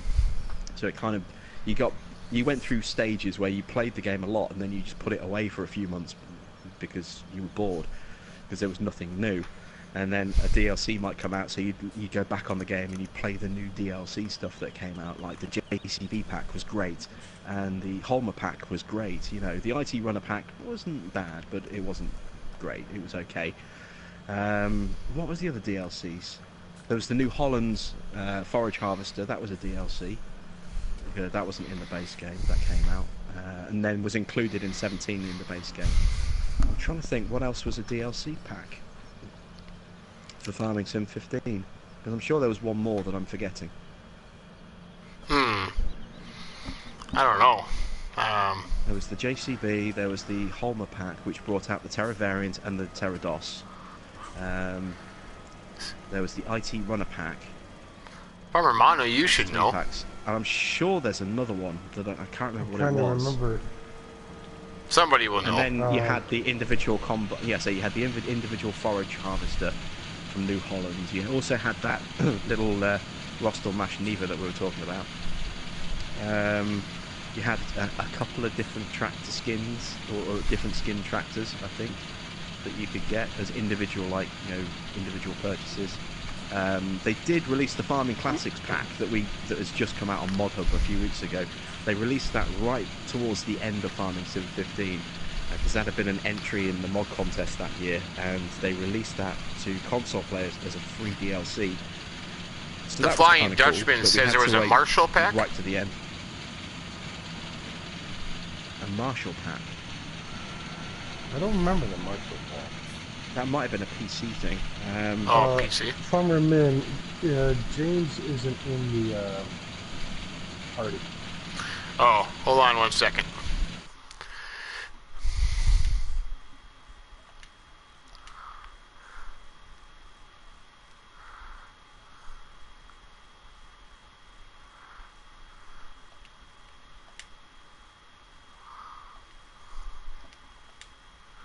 In my library, anyway, at the very least, so on my PS4, so I'll be able to actually have a look and see my add-ons and see exactly what there was. Because I have it also. Yeah. I'm Good evening, Mr. Painter. Library to find it. Farming Sim 15 with 9 add-ons. Here we go. Let's have a look and see what the list of add-ons were, and that will let me know what I can't remember. Diablo Effect says, was there a mod pack as a DLC? Right at the very end, yeah, the Farming Classics pack, which has just been re-released as a mod on 17. That was actually an entry in the mod contest that year in Farming, in the second year of Farming Sim 15.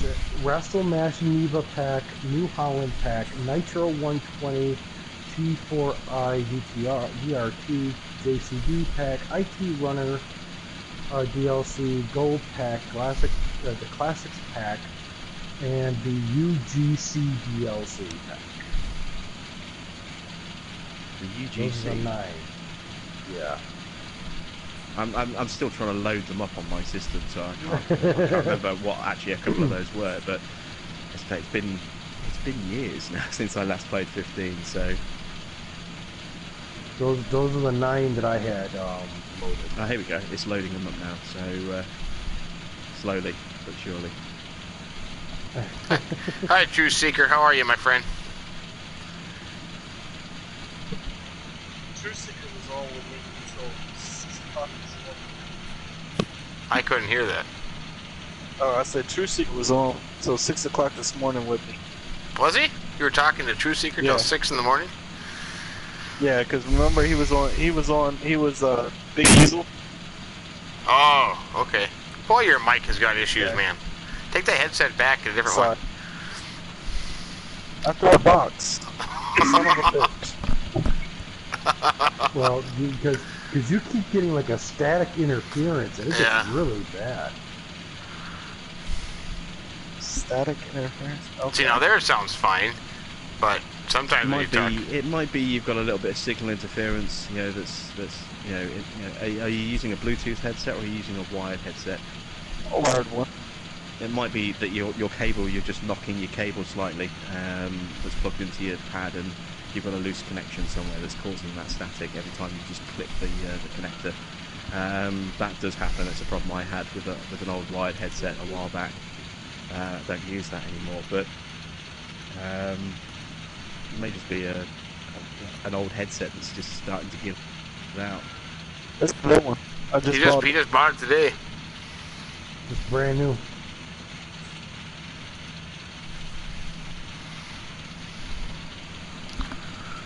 Are you a Bluetooth headset, Jim Bob, user? Well, I've got a Turtle Beach Elite 800 as my my headset. I'm not actually using the microphone from that because the microphone is terrible, but the headset itself is fantastic. You know, it's got incredible audio options, loads of different settings. You can load custom profiles in for specific games. I can also connect my phone or a tablet to my headset with Bluetooth while it's connected wirelessly to my console, so I can listen to music on my phone, on my headsets from my phone while I'm playing a game on my console, and still talk to people in a chat party at the same time. I've got independent game and chat audio controls on my headset, you know, noise cancelling on and off, and loads of other awesome little features. But the headset itself is actually, or the microphone itself is buried inside the left ear cup, so it comes out a little bit muffled. So what I'm using is an old USB condenser mic from Rock Band as my actual mic for talking. I'll show you the difference if I just switch my headset profile a second. I'll switch onto my headset microphone, and you'll hear the difference. So now I'm on the headset microphone, and you can hear it's a lot more muffled. It's not as clear, harder to hear. And when you're doing commentary, you want to have a nice clear voice. You want to have a nice clear microphone. There's nothing turns people off a commentary series than terrible audio. No kidding. If you want to do something where you're reliant on having good audio, obviously I'll switch back now. Then you need to have a decent mic. It doesn't necessarily have to be a horrendously expensive mic, but it needs to have clear audio. So I ended up using, as I say, this Rock Band mic from my PlayStation 3, which has a USB attacher, and I just plug that directly to my console and just select that as my microphone. So you just have it like, is it like on a stand then kind of thing? Yeah, just a regular music shop mic stand. Okay. It clips into that, and then I've got a little $5 mic, pop filter in front of the microphone itself, just to try and help clear the audio up a little bit more. Very, very cheap setup. I mean, ideally, I'd love to have something like a Blue Yeti. Those are really, really amazing microphones, but they're also really, really expensive. Yeah. You're talking about 120 quid for a Blue Yeti. Yeah. And then if you want some of the peripherals that go with that as well, you're talking anything up to another 50, 60, 70, 80 quid, depending on whether you're going for pop filters, stands, custom stuff, so it can get very, very expensive. But you can do the job just as well with cheap stuff if you know what to buy and where to buy it from. Yeah, I'm using a $15 mic headset right now, which I originally bought for my cell phone. James, are you here? Yep. How you doing, James? Good. I wasn't sure if you were in the audio yet. James, our Canadian I saw someone friend. join a couple of minutes ago, so Yeah. that'll be who. James, our Canadian friend, James from Toronto, Ontario. Dropper. Yep. It's all the same thing, James. It's all the same thing. It's north of the border. Yes, it is.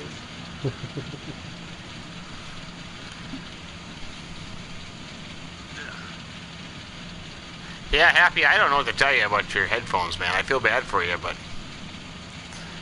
Shit happens. Okay. Beep.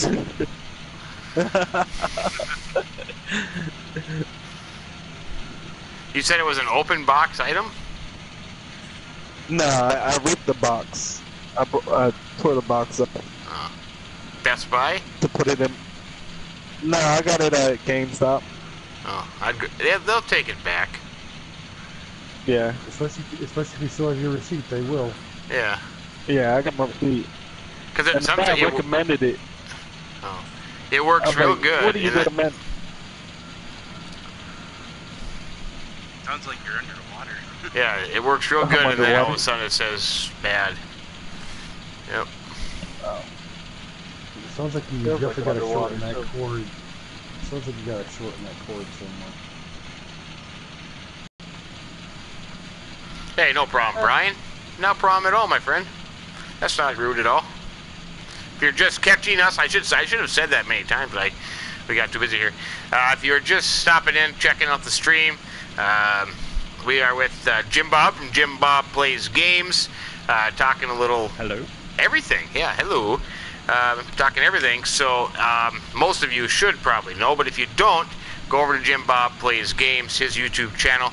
Awesome FS17 Let's Play content right now on Lone Oak. Very good stuff. Thank you. So we are privileged to have him here with us, just chatting it up a little bit today. Jim Bob and I actually were talking the other night for about, I don't know, I think we talked about 3 hours on some good random stuff. And I was going to... Yeah, about 3 hours. Yeah. I was only going to say, so I just wanted to give him a heads up about one thing, and it ended up turning into a 3-hour conversation. But it's all good. It's all good. So, yeah, privileged to have him here today. He has been a great help to me, and really appreciate that. So, yeah, if you haven't checked out his channel, go do that. Well, you can wait till the stream's over with, but then go over and stick check around. check We're out the going to channel. have some fun. Yeah. Don't disappear just yet, but once we disappear, then yes, go check out my channel. Lone Oak number 7 just came out today. No, number Six, Number six, 7. yeah. I'm going to finish recording number 6. Sorry, I'm going to finish recording number 6 tonight after this stream ends, or after I leave the stream if I leave a little bit early. I need to finish recording that. I'm about halfway through recording that, and then hopefully that'll go out later. So technically today, because it's like 3:20 in the morning for me, but for you guys it's still Saturday. So Sunday essentially is when number 7 is going to go out, hopefully. And then it'll go back to every couple of days again after that. Yeah, I decided to hold off on number 6, which was supposed to go out on Friday, but because we had the map tour, and I also did a little video about the FEN 1050 update, I decided to hold back Lone Oak until yesterday instead, or / today, and then I'll end up with 2 episodes back to back, and then back to every 2 days again.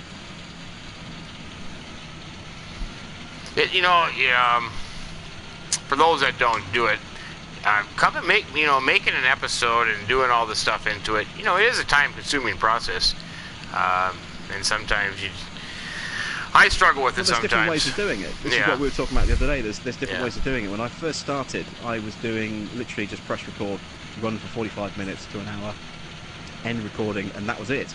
Yeah. I had no intros, I had no outros. I think I made a very basic intro and a very basic thanks for watching. Oh, excuse me. And that was it, and then it was just a 45-minute clip just wedged in the middle of those 2 things. And that was it. That was all I needed to do. So I literally I would take that clip and I would stick my intro and outro on the front and end of the clip, and then render it and upload it, and that was it. Really simple, really easy. And then when Mustang Valley came out and I started to do a series on that, I couldn't do that on Mustang Valley because you would end up with 10 episodes in a row of me just going up and down a field with a harvester, or up and down a field with a plough, just nothing but the same thing for 10 episodes in a row because those fields are so big. So I decided to start editing for that series, and it proved to be very popular, and it made it a lot easier for me in terms of being able to provide commentary it just takes a lot longer to actually put together an episode. You end up, instead of doing 45 minutes of gameplay, and that's all you need to do a 45-minute episode, you might need to do upwards of 3, 4, 5, 6, 7 or 8 hours worth of gameplay to get that hour-long video, depending on the map that you're on, and what it is that you're trying to do. So it becomes a much more time-intensive thing in terms of, you know, recording all the clips that you need, filtering out the clips that don't work quite right, and making sure you've got a little bit of overlay footage or overlap footage just in case you do run a little bit short, or a little bit, you know, there's something you realise you said it that you don't want to say, and you take that clip out completely, and then you edit it all together. And if you've got your intros and outros and you need to change the audio settings and add in custom overlays for graphics and things like that, it becomes a much more time-consuming process. Then you've got to render it, then you've got to upload it and push it live. And so yeah, a video that can be done from start to finish and pushed live in the first, like, in a couple of hours, suddenly can become a day. Yep. You know, it becomes much more time-intensive. Brian says that he wants to say hi. He just subscribed to your channel, and he's looking forward to watching the videos. So thanks, Brian. Appreciate that, my friend. Yeah, thank you, Brian. SAS Blazed, I'm doing good. How are you, buddy? Donnie, I sent Donnie a message. I said, Donnie, how come I haven't heard from you tonight with Jim Bob being on? He says, I'm working a wedding. I can't at the moment, so he said he'll watch later. He's getting drunk then, basically. Yeah, basically. Basically, that's what he's doing. Spinning some records and having a good time. So. Yeah, he likes to do his karaoke, doesn't he, just Donnie?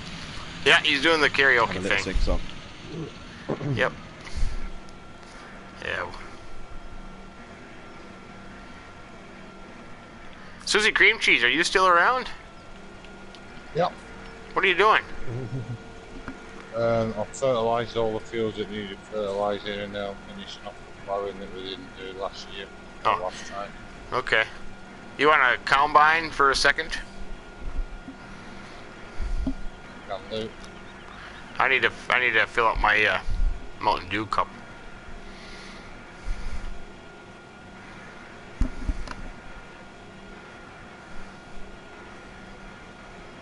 Has it warm? Has it cooled down over there across the pond at all, or is it still damn hot for you guys? It's not too bad. Well, it's not where I am. I don't know what it's like where Susie Cream Cheese is in Manchester, but it's not overly hot. But it's been a bit sticky. There hasn't been much of a breeze where I am, and because I have a fridge in my room, you know, that pumps out a bit of heat on top of the heat from my laptop and my console and my TV. So it gets quite warm, and the problem is that the second you open a window at night, you just get bugs and moths just fly straight in and start buzzing around the room. So yeah, it's frustrating that it can get quite hot and sticky in the evenings sometimes in the summer, but it's not too bad. Yeah. I try to keep some ventilation through the day so that the room is cool for when all the heat starts pumping through in the evening. James, certainly go ahead, buddy. What kind of a question can I help you with? I don't know. SAS Blaze, thanks, my friend. Thank you very much. Yeah, it was, what was the temperature here today? I think the 72 degrees was about our temperature today. So 107 here today. James wants to know, if anybody knows, maybe you know, Jim Bob, why console players can't get mods that make pig food and things like that. My first guess is the scripting in it. Does that make sense? Yeah, there are certain things in terms of scripting that are problems. So it's not that you can't have scripts on consoles, but you can't have third-party scripts. Scripts that aren't written and sort of approved by giants kind of thing. Because Sony and Microsoft are incredibly, well, not so much Microsoft, they're not quite so strict on things like this, but Sony themselves are incredibly paranoid about the possibility of a rogue script completely bricking a system. So it's not so bad with a PC. If a PC suddenly dies because it gets bricked, then, you know, you can swap out a particular component and that's fine. But You know, you can't really do that with consoles, you know, as easily and as affordably as you can with PCs, because consoles have very set and very specific parts that they need. So it's not like you have a choice of various different, you know, pieces of memory that you can maybe put in, or different drives, or different motherboards, you know, or whatever. You know, it has a very set list of components that has to be the same, and to get something like that fixed, unless you really, really know what you're doing, you need to send it off to have it repaired, or just buy a new system. And in both cases, both of those options are pretty expensive. So Sony are incredibly strict when it comes to third-party scripting, because they don't want a rogue script, you know, doing malicious damage to someone's account or profile or personal details, or just bricking the system completely. Microsoft are a little less strict on that, but they still have obviously have security concerns over things like that as well.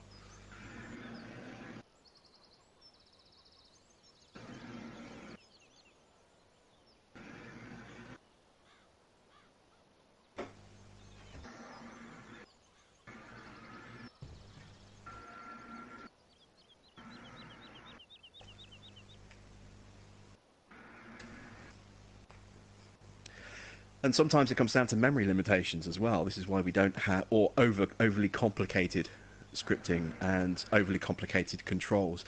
Obviously, we have some games that do offer some kind of support for peripherals, like a keyboard or a mouse or a wheel or things like that. But at the end of the day, we still have a set number of buttons that we can use, and some mods need a full keyboard to be able to actually run all the different functions. Things like Course Player, Volume, you know, need a lot of multiple keyboard commands that are completely independent of each other, and we don't have sort of space to be able to actually configure things like that properly. So it comes down to a combination of things, but I think that is, you know, those are the main reasons. You know, the complicatedness of the mod, the sheer amount of control scripting that needs to be done, and, you know, the scripting itself. You know, and in other cases it might be memory limitations as well.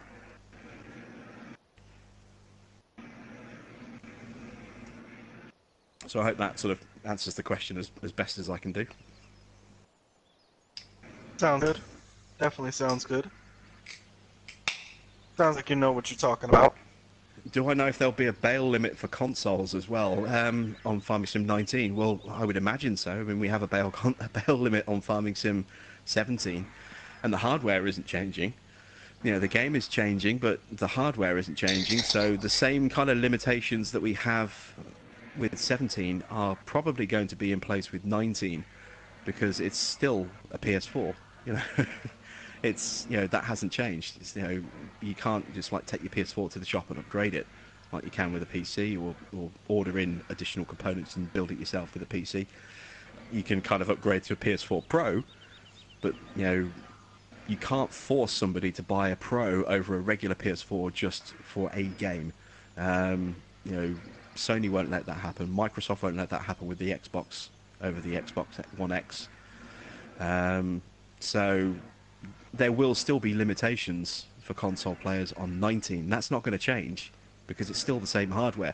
Now, when we get to the next generation of consoles, there will probably still be some limitations, but there'll be less, you know, because the systems are going to be more advanced, more powerful, have more memory, better graphics capacity, better graphics power. So, yeah, the PlayStation 5 and the equivalent Xbox are going to have less limitations compared to the PC version than we currently have, but there will probably still be some limitations.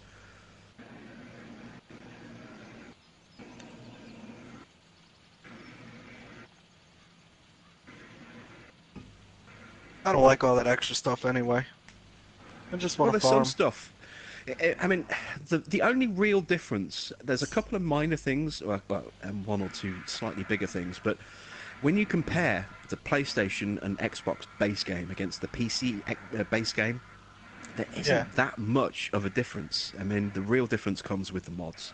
So, yes, probably the biggest difference between base game versions is that we have a bail limit, and that's for performance reasons, to stop the game from lagging and freezing and crashing the frame rates, because we're putting too much, too much strain on the Stress. memory.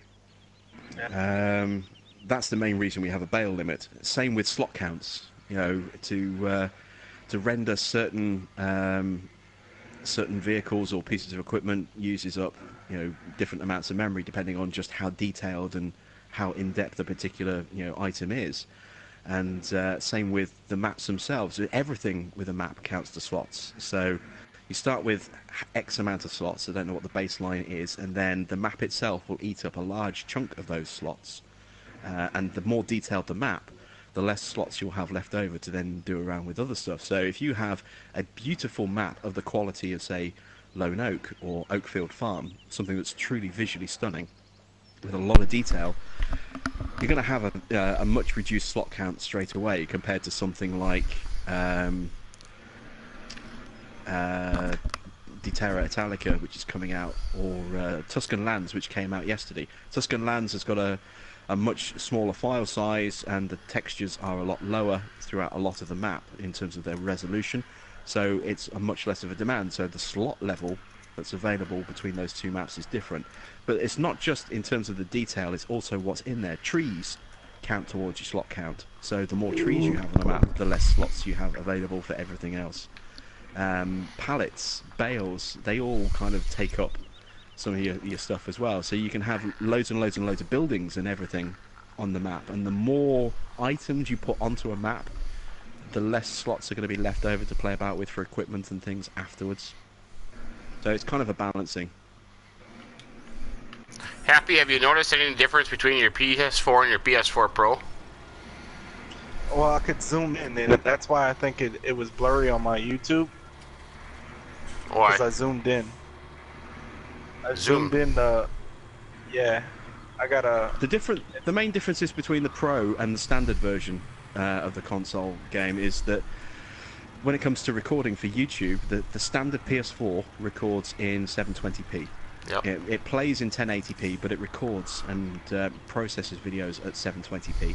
Now the 4 Pro can render up to 4K graphics, and it will record in 1080p. Now you can choose to set it at 720 if you want, I think, but it records at 1080p.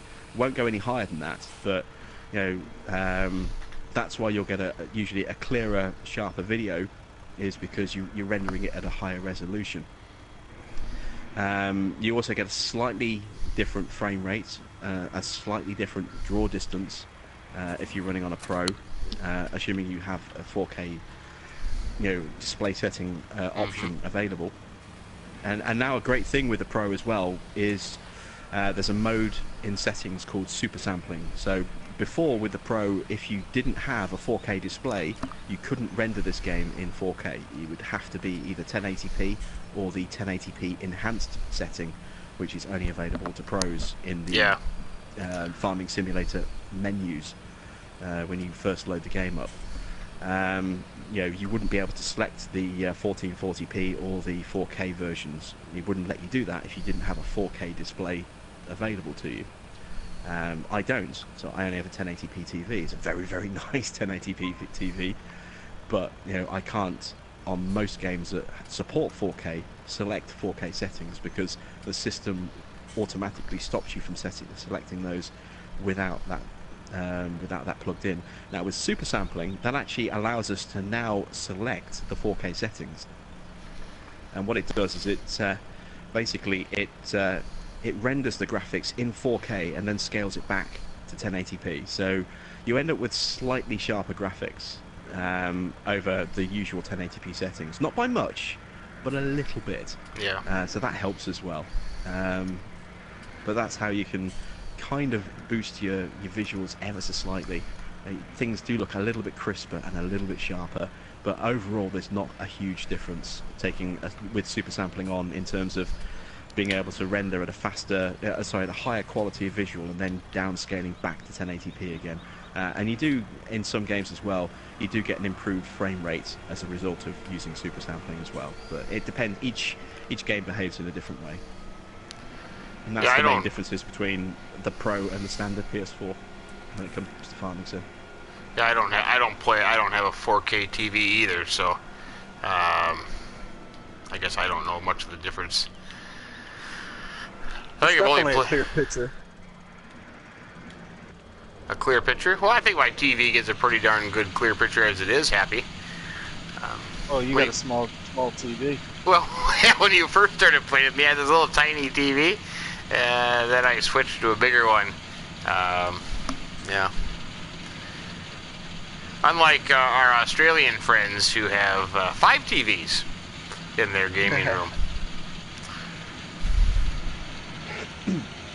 Yeah, I mean, I'm amazed just how big some people's TVs are as well. I mean, I regularly talk to people and you know, they say that they've got like a 50, 60, 70-inch display, and I'm like, Yeah. that's huge. I've got a That's 43-inch display, that's pretty big, you know, and it's really nice picture, it's really good quality. Yeah, very, very nice Sony Bravia TV. I say 43 inches, and that does me fine. And the TV is literally only a couple of years old from brand new. It was brand new off the line in 2015, so it's only 3 years old, and it's a really, really good quality TV. But I'll be with this TV now for years. It'll be a long time before I replace this with a 4K TV, and hopefully by then, you know, 4K TVs will be massively cheaper than they are right now. Oh yeah. Yeah. You can get a 4K TV now, and you can get a cheap one, but it's not going to be a good one. And if you're going to get 4K, then you want to get at least a mid-entry, which still means expensive. Expensive. You don't want to get an entry-level 4K TV because they're just, you know, they're terrible in comparison to a good quality 1080p TV with, you know, in terms of performance is gonna, you know, you're not gonna get the 4K visuals, but in terms of overall performance, you're gonna get a much better experience with a mid-entry to high-level 1080p than you are an entry-level 4K TV. Yeah, I agree. Easily. I have a 100-inch projector screen that I play on. A what? Yeah, I've heard a couple of people play with projectors. It's not something I've used myself, so I don't know how bright an image you get. You know, how much you kind of lose by. Do you broadcast onto a white wall? I have a screen.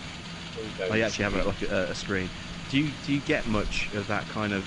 Obviously, with a TV, you can get very deep blacks, which you know, really give you a really nice sharp image. Do you lose some of that intensity with a projector?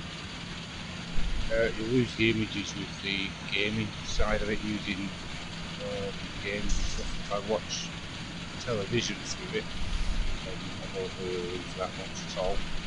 But like I said, I don't watch 4K TVs. You know, the difference between those is probably enormous. Mm. It's fine. For the game, it's fine. I say, as long as you enjoy, you know, the display that you have, that's the most important thing, I think. You know, is to you know, be happy with the equipment that you have and be comfortable with it and know what you can and can't really do, and you get used to differences between something as well. I remember when the PlayStation 4 came out, and it took me a little while to get used to the DualShock 4 because it was, you know, a little bit bigger, but it was certainly a lot heavier and felt a lot more solid than the PS3 pad. And I loved the PS3 DualShocks. But after a month of using the PS4 and using the the current range of DualShocks, I went back and I tried to play some Battlefield on my PS3, and the controller felt small and it felt cheap and plasticky and it felt horrible. You just naturally adapt. And then when you try and go back to something else, it just doesn't feel right because you're now used to a new system and a new controller, and it felt weird. It felt really weird holding a DualShock 3 for the first time in like a month or so, having just trained myself to get used to the DualShock 4. Have you played Xbox 2? I have in the past, and I was never a big fan of the Xbox because of the controllers. They just felt too fat for me. They were too uncomfortable to use. So I've had PlayStations since the original PlayStation. Yeah, Happy here. He done both, and he likes the Xbox One better. And I'm the same way you are. The Xbox feels odd to me. I can't seem to grasp it to get it down. Huh? Well, again, I think it's what you're used to. Yeah, that's what you're used Who've to. had an Xbox for a long time are used to those big pads, and they prefer those. But if they'd had a PlayStation and they used those and they were comfortable with those and then went to an Xbox pad, it might be a different story. They might prefer the PlayStation pad. But the great thing is as well now is that you get all these peripheral pads that you can buy, some that are officially licensed, some that are not, but you can actually get Xbox style controllers for a PlayStation 4. I'm not sure if you can do it the other way around, but there are definitely manufacturers out there, some, as I say, officially endorsed by Sony, that will allow you to basically have shape and size of an Xbox Elite controller, but configured for a PS4. The Xbox One is better as well because I can use the D-pad and the Xbox controller with my right hand thumb. I can't do that on the PS4. Yeah, and as I say, there are PS4 controllers now that you can actually have the instead of having the left hand, the left hand stick where it is now, you can have that where the D-pad is and the D-pad where the left hand stick is. So it's configured the same way that Xbox configure theirs. You can do that with some PS4 controllers. So I know Sony were very keen to kind of capitalise on the fact that a lot of Xbox users moved over to PlayStation 4 with the new generation, or the current generation, and I think to kind of capitalise on that, they brought out some officially licensed controllers that were more suited to people who are coming from Xbox to make them feel a bit more comfortable with the system. Because when you've spent years having your hands in a specific position and then that changes, that can be a lot to get used to. It can take a long time to overcome that, muscle memory and everything. GTA boy, are you still here? I'm sorry, I missed you. Are you still watching, or did you leave already? I was going to answer your question.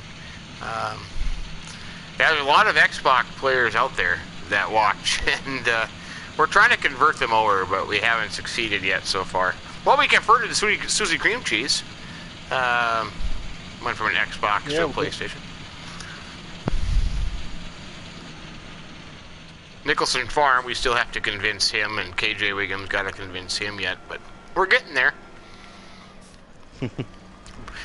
Well, it's not just a case of which system you prefer, but it's also, I think, there's the peer pressure element, not in the sense that, you have to buy this system or else we're going to kick the shit out of you kind of thing.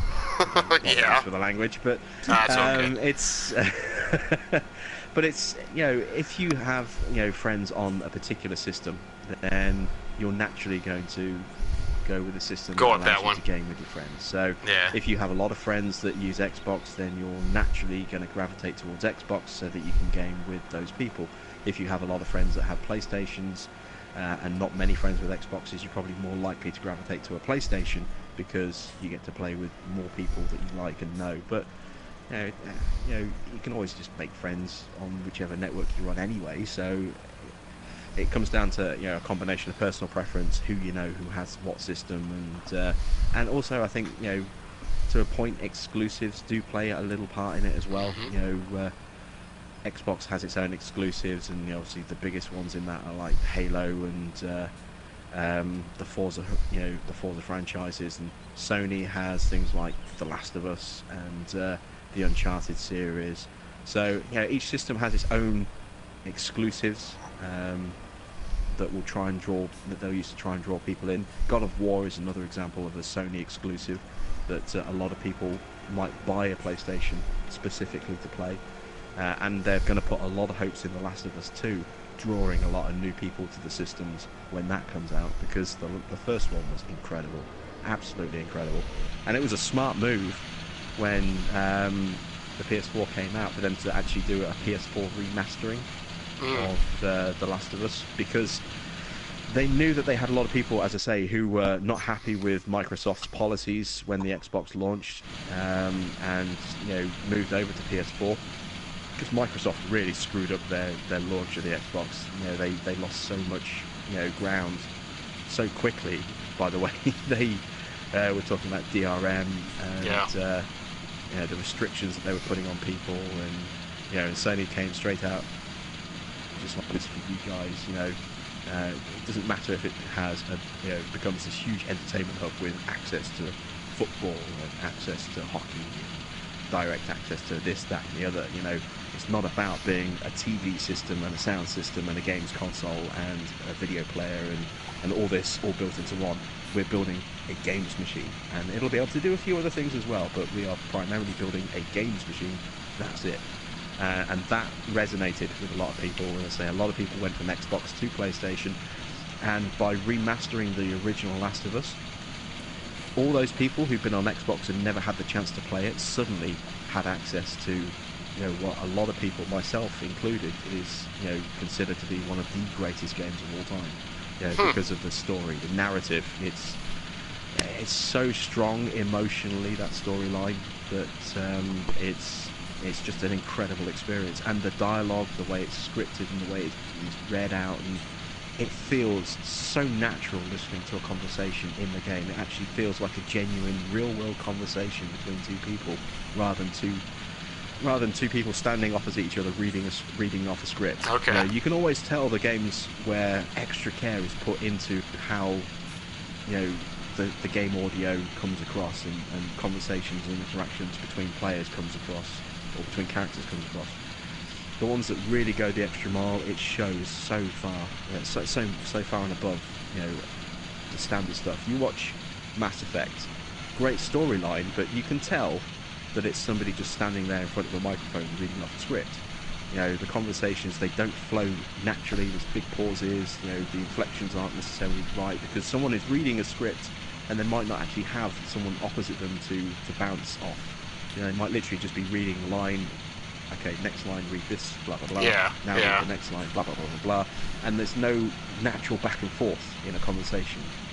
The Last of Us was completely different. It was unlike anything I'd ever heard in terms of reactions and interactions between characters, and there was some ad-libbing in there as well, and it was so beautifully done, and it felt so natural that you forget that these are people who are reading scripts, because it was done so well. It sounded like they were literally just making it up as they went along and talking completely naturally.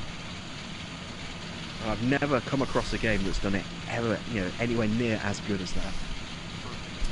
I've never played it. Happy, have you ever played it? Oh, you should do. It's an incredible game, and it's The Last of Us. No. No? It's an incredible narrative. It's Simulator. Only game I've played. Okay, you can quit talking now. And the game's been out for years now, so you'll be able to get a cheap copy. It often comes up, and PlayStation are just launching a PlayStation Essentials collection. I think the games are no more than £15-20. Okay, I'll try it out. I think the games are about £16 total, maximum price of any game in the Essentials collection. So that'll be about $20, I think, in America. And The Last of Us is going to be in that collection. So yeah, if ever there was a game to take a punt on and gamble and just go, is it going to be worth $20? Oh yes, it's definitely worth $20. Okay. It's an incredible experience. Let me give that a shot. I should broaden my horizons, expand my game library, furthest my personal use. And I don't want to give anything away because it will obviously spoil your experience. But I mean, that opening sequence, that's powerful, incredibly powerful. It really is. The whole opening sequence that you go through before it actually gets into the game itself. Incredibly powerful sequence of at the start of the game. Again, one of the most powerful sequences I've ever seen at the start of a video game. Cool. So yeah, it's an incredible game. It's going to be cheap, brand new, and you could probably get it even cheaper if you went for a second-hand copy, but buy it digitally, because it's a game you'll want to play again at some point. I've actually been toying with the idea of actually streaming a run-through of The Last of Us over the last few weeks. I've been toying with the idea of doing that, sort of towards the end of the summer, just doing a run of The Last of Us every day, and running, or maybe not every day, but doing a run of just the episodes, run for 2 or 3 hours at a time, and maybe take a break for a day, come back the next day, run another 3 or 4 hours or so like that, and just run through The Last of Us again, because it's been a couple of years since I last played that, and it's a great game. I had it on the PS3, I've got it on the PS4, absolutely love that thing. Cool. Can you hear me now? I can hear you. I'm with the mic, so maybe it wouldn't be as bad. You did what? I lowered the mic. Oh. No, I don't think it's just that it cuts in and out and it's so staticky all the time. So I don't think it's yeah. The volume was fine. It was just we would get these bursts of static every now and again. I think maybe it's the controller. Yeah, like I say, if it's a wired controller, it may be just a problem between the lead plugging into the the port at the bottom of the DualShock. That might be what's causing the static. I had that issue with I had a wired Turtle Beach headset before I've got the one that I'm using now, and I used to have that issue where if I just clipped the cable, then it kind of just knocked it inside the port and it just gave out this big burst of static, and sometimes it just stopped the mic from working completely. So there was nothing wrong with the mic itself, but the cable connecting it to the headset caused issues with that. So yeah, it might be the connector, the actual port it's a itself. used controller. I got a used PlayStation 4. So. maybe that's that's what it is. Then it might be the actual port itself has just seen so much use that it's a little bit looser than it perhaps should be. Yeah. Probably what it is, Happy. Well, I can touch it. I'm gonna touch it. Tell me if you hear something. You hear No, it? didn't hear anything. No, didn't hear any static. I can feel it moving, so. Yeah, because the other one you have back in Florida, I mean, your sound is very good, clean, crisp. So, oh, stop, Combine.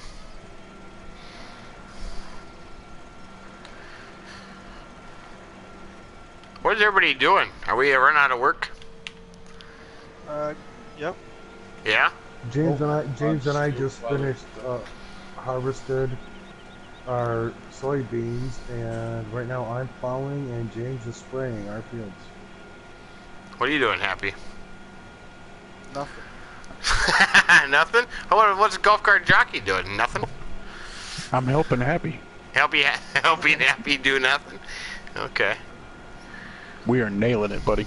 You're doing a fine job. You're doing a fine job of it, man. Awesome. Oops. I didn't quite get into the truck there.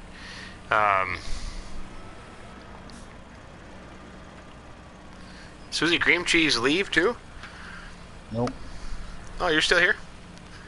No, he said he's plowing. I say I finished. No, Oh, just finished okay. plowing, Okay. Yeah, Brian, I was just, that Fent to the Challenger tractor, that's pretty crazy. I was always kind of hoping that we would get a Challenger wheeled tractor. I'm a big fan of the Challenger wheeled tractors. So, that is pretty cool. Did a lot of work into that mod. That's for sure. Oh yeah. Don't I know it? Don't you know it? Yeah. Yeah, anything you want to know about the Fent 1050, Fent 1000 series, Jim Bob could tell you. He knows everything about that mod. Except who made it. Oh, trust me, I know who made it. Oh dear, after this morning I definitely know who made it. Yeah. Oh. He got told repeatedly over and over and over again.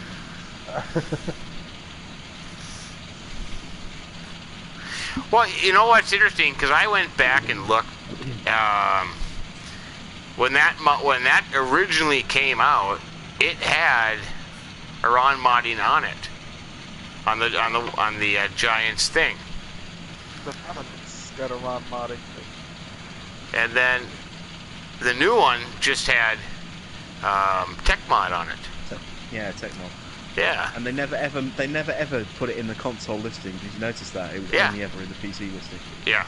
Even now that it's just been updated, it's still only in the PC listing. Yeah, right. So, that's a Giant's mistake. Yeah, Giants got me in a world of trouble because Yeah. they were too lazy or too forgetful to do something. So, Yep. And then they made a typing error for whatever reason, and that got me in trouble as well because again, Giants screwed up on their end. Yeah. Yeah, it's crazy. How's the bunker, Jesse? The bunker has, what's it got in it? 2.8 million? 2.87. 2.87 million. We're kind of reaching the limits of the bunker at the moment. We might, we finished all the corn, that's in there. I can jump over there and show you, Jesse. We might try to put some grass in there. What am I doing here? Go to the map. My estimate would be the most it's going to hold is between 3.5 and maybe 4. But I doubt it. I think we'll be lucky to hit 3.5. See, the problem is, Jesse, it looks much bigger, but the trigger, you know, is out here. So 3.5 to 4 is kind of the estimate, and you can't really get any higher. It won't let you do that. So, but silage price right now is $2.54. Then, of course, we had the problems in the back here where you couldn't fill up to the wall. You have a little grass down there yet, so that took away some space. 2 big gaping holes there. So that is what it is. But yeah, so that's where that stands. We'll maybe try to, next time we'll come in, we'll try to put some more in there, I suppose, and see how that goes. I'm just having a look at the comments. Truth Seeker said they wish they could play the Gold Rush game on consoles. It's coming. We don't know when it's coming, but it is coming. They are in negotiations with Sony and Microsoft to bring it to consoles. It's going to be a little while yet, but it is definitely going to come to consoles. We just going to have to wait and see. They said as soon as they get an official have an official announcement to make about when it's going to come, they will do at the first opportunity. But they are working on bringing it to consoles, actively working on it. And I've watched some videos on that. Yeah, they first said that they were going to try and bring the game to consoles about 6 months ago, I think it was, when the game first came out. Well, not when it first came out, but shortly after it came out, they released a roadmap of further content and expansions and things they were working on, and part of that roadmap was to release on consoles. And that's still the case. They're still working on that, and they are actively looking to bring it to us, but we're just going to have to wait until it's ready and they get the go-ahead from Sony and Microsoft. What is the premise? I'm looking forward to it. Is it just to go dig? I watched some videos on it, but I don't know much about it. I mean, it's gold mining. It's based off the Discovery show Gold Rush with the Hoffman family. So you go out and you have a claim and you have a basic set of equipment to start with, and you start off and you can do some panning, and then you once you earn some money, you can start upgrading to bigger wheel loaders and excavators to get more material and get a wash plant to actually process it, and get bigger and better equipment to process more and more dirt and end up with some really big payouts. It's essentially like this in that sense, that it's a never-ending thing. It goes on until you get bored of it. But yeah, it's instead of being farming, it's gold mining. Okay. Did you ever play Pure Farming or Real Farm? Yes. Any of the other ones? Both of them. I was given a review copy by Sedesco for Real Farm, and it turned out to be very disappointing. So I had hoped to do a series on it, but the game was so bad that I ended up just doing like a 5 to 8 minute video as a kind of a review of where the game was when it was launched. And it's been updated a couple of times since then, and things have improved a little bit, but it's still pretty rough. Pure Farming is a much better experience, but it has a few bugs still. And every time they fix something, they end up breaking something else. But there's a big update coming in just a couple of days, actually, that's adding in a lot of new stuff. It's adding in a female farmer avatar, so you'll be able to play as a male or a female now. It's also adding in a new Zeta tractor. It's adding in some new Joskin equipment.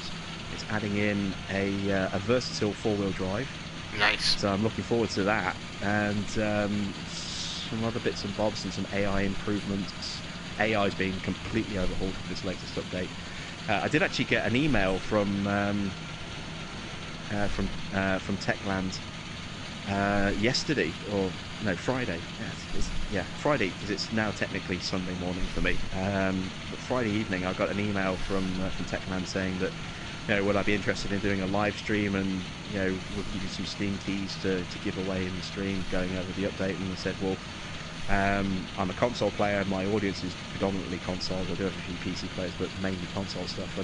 And so I'm currently in negotiations about possibly getting a couple of game keys for consoles to give away during the live stream. But if I can't do that, if there isn't anything that they can give me, then what I might do, I'll still be covering the update with a review video, and assuming that everything's a lot of things have improved and fixed, I'm actually going to be picking up another series, because I did do a few videos. I did like a dozen videos or so on pure farming when it came out, as well as a couple of 2-hour long live streams on launch day. I will be looking at doing another sort of mini Let's Play series on pure farming once this new update drops. I was waiting to see how I was kind of cheap in that way. I was waiting to see how good it was before I bought it, and then I started watching a bunch of videos on it, and I thought, not yet. So it's all right. I mean, it's a different experience. A lot of people went into it expecting it to play exactly the same as Farming Simulator. Yeah, it doesn't. And the premise isn't the same as Farming Simulator. And despite everyone saying, look, this isn't just a Farming Simulator clone, this is a separate standalone title, they have their own way of doing things, and it's going to be a different experience, it's not going to play the same way, everybody kind of still expected it to play that way, and then when it didn't, they were like, oh, this is crap, this is rubbish, and that's completely unfair,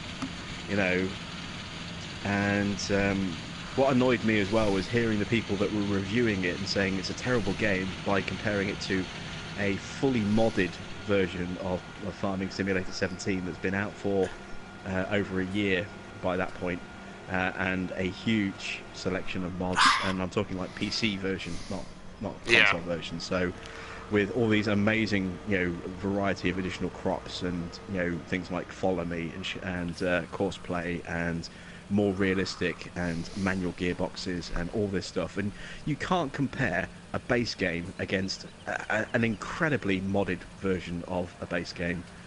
You just can't do that. It's a completely unfair comparison. If you're going to compare a game to a game, compare base game to base game. Base game to base game. Don't compare to a game, because it's a completely unfair comparison. Jesse, I think you're referring to the PC game Farmers, I would say Dynasty, but as my friends across the pond say, Dynasty. I think that's the game you're referring to there. Just strictly a PC game, which looked very interesting to me. I was watching. Did Frithgar do it? Is that who I watched? I know Daggerwin did it. I know Arthur Chapman did Farmers Dynasty. Yeah, maybe that's who it was, Arthur Chapman. I don't know if that is ever going to come to console or not. I know nothing about that game other than the little bit of footage that I've seen, but it's another interesting take. We've had a whole slew of farming games coming out over the last couple of years, from all these different developers, and if you factor PC, all the PC titles in, obviously you've got Giants Farming Simulator, you've got Pure Farming, you've got Real Farm that came out last year, you've got Farm Expert, you've got Professional Farmer, you've now got this Farm Dynasty title, we've also got Cattle and Crops that's still in beta, still in sort of early beta stages. That's a long way off from being ready for a proper release. It's still in early access, and I think there's another one out there as well. So I think you named all the ones I know. Of farming simulators now compared to just a few years ago when there was like just a couple. And I think that speaks volumes to how to how successful the genre has become as a result of Giants and the popularity of the farming simulator franchise has become so popular that everyone else is trying to jump in on the act. Yeah. And grab a slice of the action. Well, they're going to have a long way to go to, in my opinion, to match what Giants has that's done the with other the thing game. as well. I mean, you look at things like Real Farm, which was really bad, and Pure Farming, which is good but flawed. Those were both first-time efforts. Not just first time for console, first time period. So Sedesco had never done a farming game before. And so, they're trying to push that live on PC and console, and then try and get both different versions working properly. And it's a small studio, so it's a small team, so it takes a long time to fix things, and inevitably, a PC might get more preferential treatment than a console because it's easier to code for and easier to get the updates out and more frequently than a console, because updates don't have to go for certification through Microsoft or Sony before they can be put onto a store. And same with Pure Farming. Those guys have worked very hard on their first attempt to try and get that out on both PC and console at the same time, and keep both versions supported and updated as often as they can. And it's not perfect. There are problems with it, but it's a much better effort than Sedesco's, and it's getting better and better and better with every update. Well, why wouldn't... I think in a few years, if that franchise continues and they continue to support it the way they have been doing, and I see no reason why Techland are going to stop supporting the game all of a sudden and just throw in the towel, which I think is what Sedesco have done with Real Farm. Yeah. Then I think if you look at that franchise as a potential recurring thing, each version's going to get better and better and better, in the same way that Farming Simulator from Giant started out very, very basic. Yeah. The very first version of Farming Simulator had one brand, and then went to 3 brands in the second version, and eventually got bigger and bigger and bigger, and more brands came in, and they got more and more refined with their visuals and their gameplay. But those are rough when you compare them to where the finished product is now after 10 years. Yeah. So again, that's something else you have to take in mind when you compare Pure Farming to Farming Simulator, is that Farming Simulator is a 10-year-old franchise that's now highly established and highly refined, and Pure Farming is a brand new entry from a first-time developer. So it's that's something else that has to be taken into consideration when you do compare games like that. It's their first effort, and for a first effort, it's a good effort. It's not perfect, it has flaws, but it's being improved, and if that franchise continues over the years, then each iteration is going to get better and better. Why don't you think one of these big software companies, game manufacturers, never made a farming game? Because up until a couple of years ago, it was still an incredibly niche market, and to a degree, it still is. It's only just really, as I say, with the sort of release of Farming Sim 15, started to gain a lot more mainstream sort of an audience because of its release on consoles as well as PC. When it was on PC, it was just one of those PC simulators, so it was a specialist game kind of thing for a very specific targeted audience. And as soon as it hits consoles, it immediately gains a much bigger mass market appeal, because console players will look at anything. Yeah. PC players, people who like simulation players, who like simulations on PC, generally only play simulations on PC. That's not a hard and fast rule, but it's a general kind of a generalization. Whereas a console player, people who play Farming Simulator on console also play Call of Duty and Battlefield and FIFA and Madden, right. And all these other different main sports franchise games. It's a much broader list of games that a console player who plays Farming Simulator will have compared to a PC player. A PC player who plays Farming Simulator is more likely to predominantly have other simulations like Bus Simulator and Flight Sims and city building sims and car mechanic sims and stuff like that as their main staple of game. And there'll be a few others that they play, and there'll be some mainstream games in there as well, but I think the largest part of their library is going to be simulations. Well, Truck And Sim. console players haven't had a large audience, No. or haven't had a large selection of those games. So it's always been a very narrow window on consoles. So that's why, again, there's a much larger sort of dichotomy of games that farming sim players on consoles play, because the simulation market on console is much, much smaller. Mm-hmm. Truck Sim should be interesting when that comes out. To What, Truck Driver? From Truck Tedesco? Driver, whatever the proper title is. Yeah, again, it's by Tedesco, so it's going to be a first-time entry. Yeah. And if I hope it's going to be good, but if Real Farm is any indication of how it's going to be, it's not going to be good. I really hope it's. I'm wrong in that assumption, and that it is actually going to be a good experience. But we still are a long way off actually knowing any real information about that. It's going into closed beta very soon on PC, yeah. We have to wait until we know more about that before we can even kind of form an opinion on it, and also try and listen to feedback from beta players on the PC version to get some kind of indication as to how it's shaping up. The game will change dramatically from the start of the beta to the launch, based on the feedback they get from that. I can guarantee you that, but that doesn't necessarily mean it's going to be good when it comes out. We'll just have to see. Have to wait and see. I'm very cautious on that title as to say whether or not it's going to be worth playing or not. It's the old expression, once bitten, twice shy. You have a really bad experience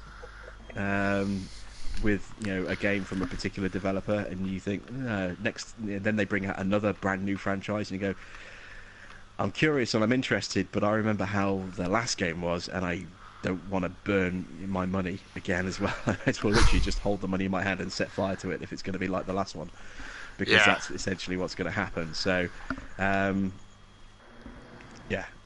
we'll wait and see. I'm hopeful. I'm hopeful that it will be decent.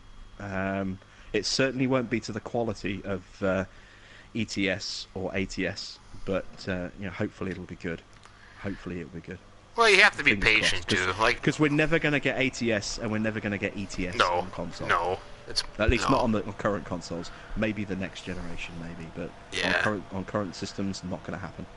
So this is potentially our only chance of getting a truck sim on the current generation. Well, you gotta be patient. Patient, like Giants. Things develop. You can't expect a perfect game the first time around.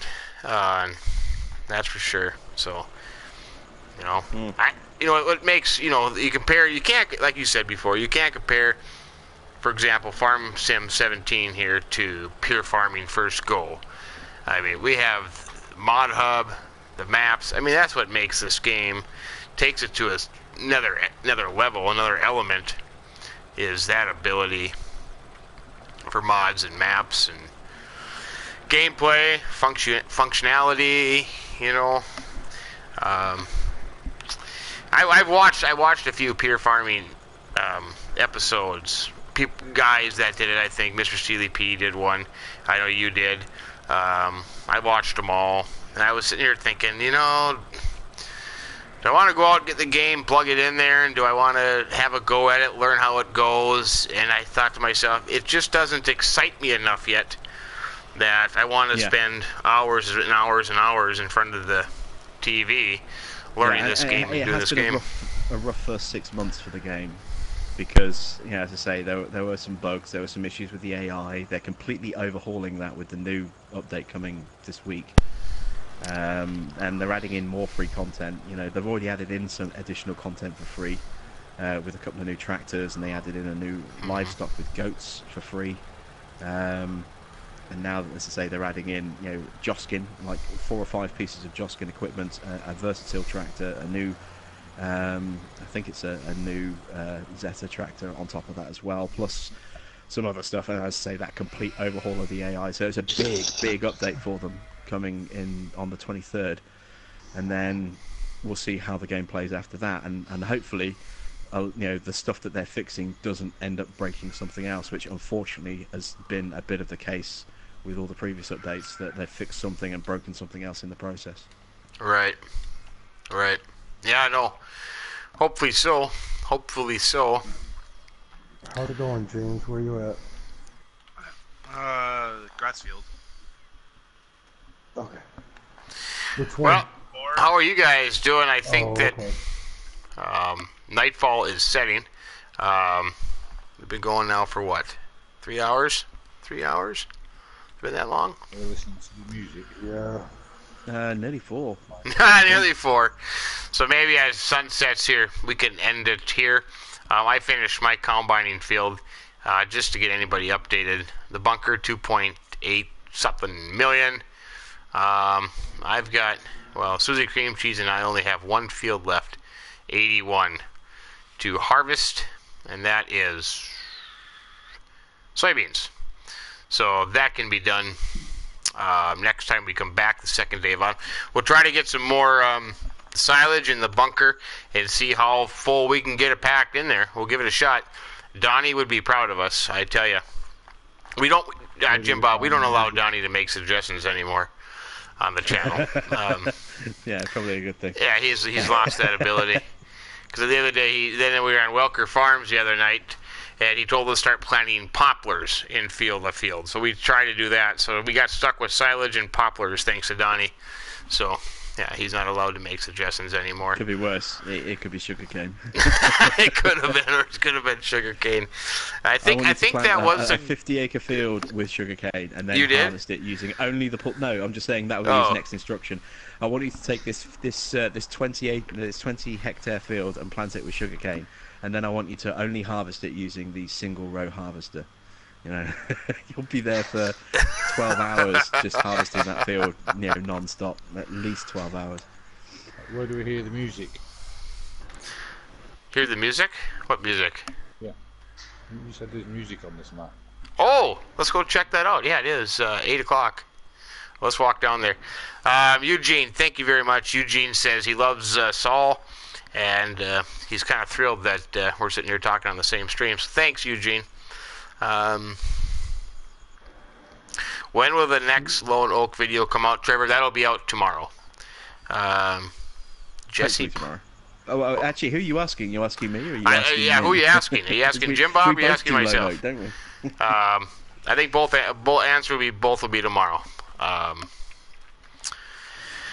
Oh, let's see. First day of winter. I hate the winter time. But it is what it is.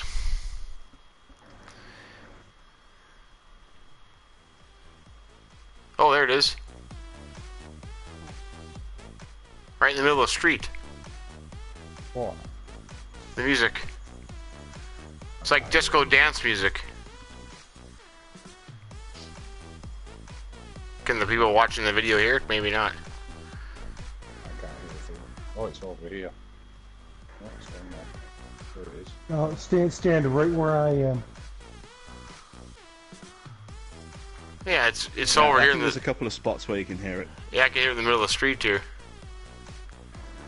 It's real good right here.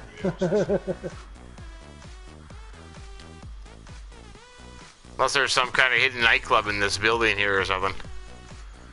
Yeah. So there you have it. Is everybody here? I'm here. Well, that's all that matters. Hi there. Where are we going to take our little screenshot? We got to go back to the BGA. Oh, the music's just come on then. Couldn't hear it before. Hello, how are you doing? Oops, I got the lady in the back there. But yeah, that sounds good. We'll leave it here. I want to give a big thanks to Jim Bob from Jim Bob Plays Games for joining us the whole time tonight. We have had a lot of fun chatting. Yeah, I enjoyed it. It was good to be in and have a chat with you guys. I enjoyed it. It was a lot of fun. So if you have not yet gone to or subscribed to his channel, go do that now.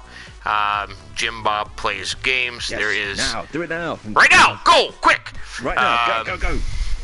Awesome, absolutely awesome FS17 content, a series on Lone Oak that he is doing right now. I watch every day, or every time a video comes out, so you should do that as well. Also a big thanks to him for all the wonderful help the last couple of times that we have chatted with other Hey, no things. problem. I'm happy to pass on any knowledge about Share Factory and things that I know to help you out. Yeah, I'll tell you, you want to know the character of people. Jim Bob sent me an invite to talk about a mod. We did that. And then he actually sent me a SharePlay invite, and we went on to hit, if you guys know what SharePlay is, you can do that. And we were going through the intricacies of Share Factory, which is the PS4 software to make videos. So not everybody would do that, and that's a sign of a high-quality character person. So thank you very much again for doing that. That was very kind of you. Dude. As I say, happy to help. And so yeah. So we will do that there. Hopefully down the road we can do this again in the near future. Of course, you are always welcome to come by anytime you would like. Open invitation. And people like it. People like to ask questions. So every comment that I've read, they've all said thank you very much and appreciated that. So thank you to all who have joined us tonight. I appreciate it. Have yourself a wonderful evening, morning, afternoon, wherever you may be, and we will see you again next time. See y'all later. Take care, y'all.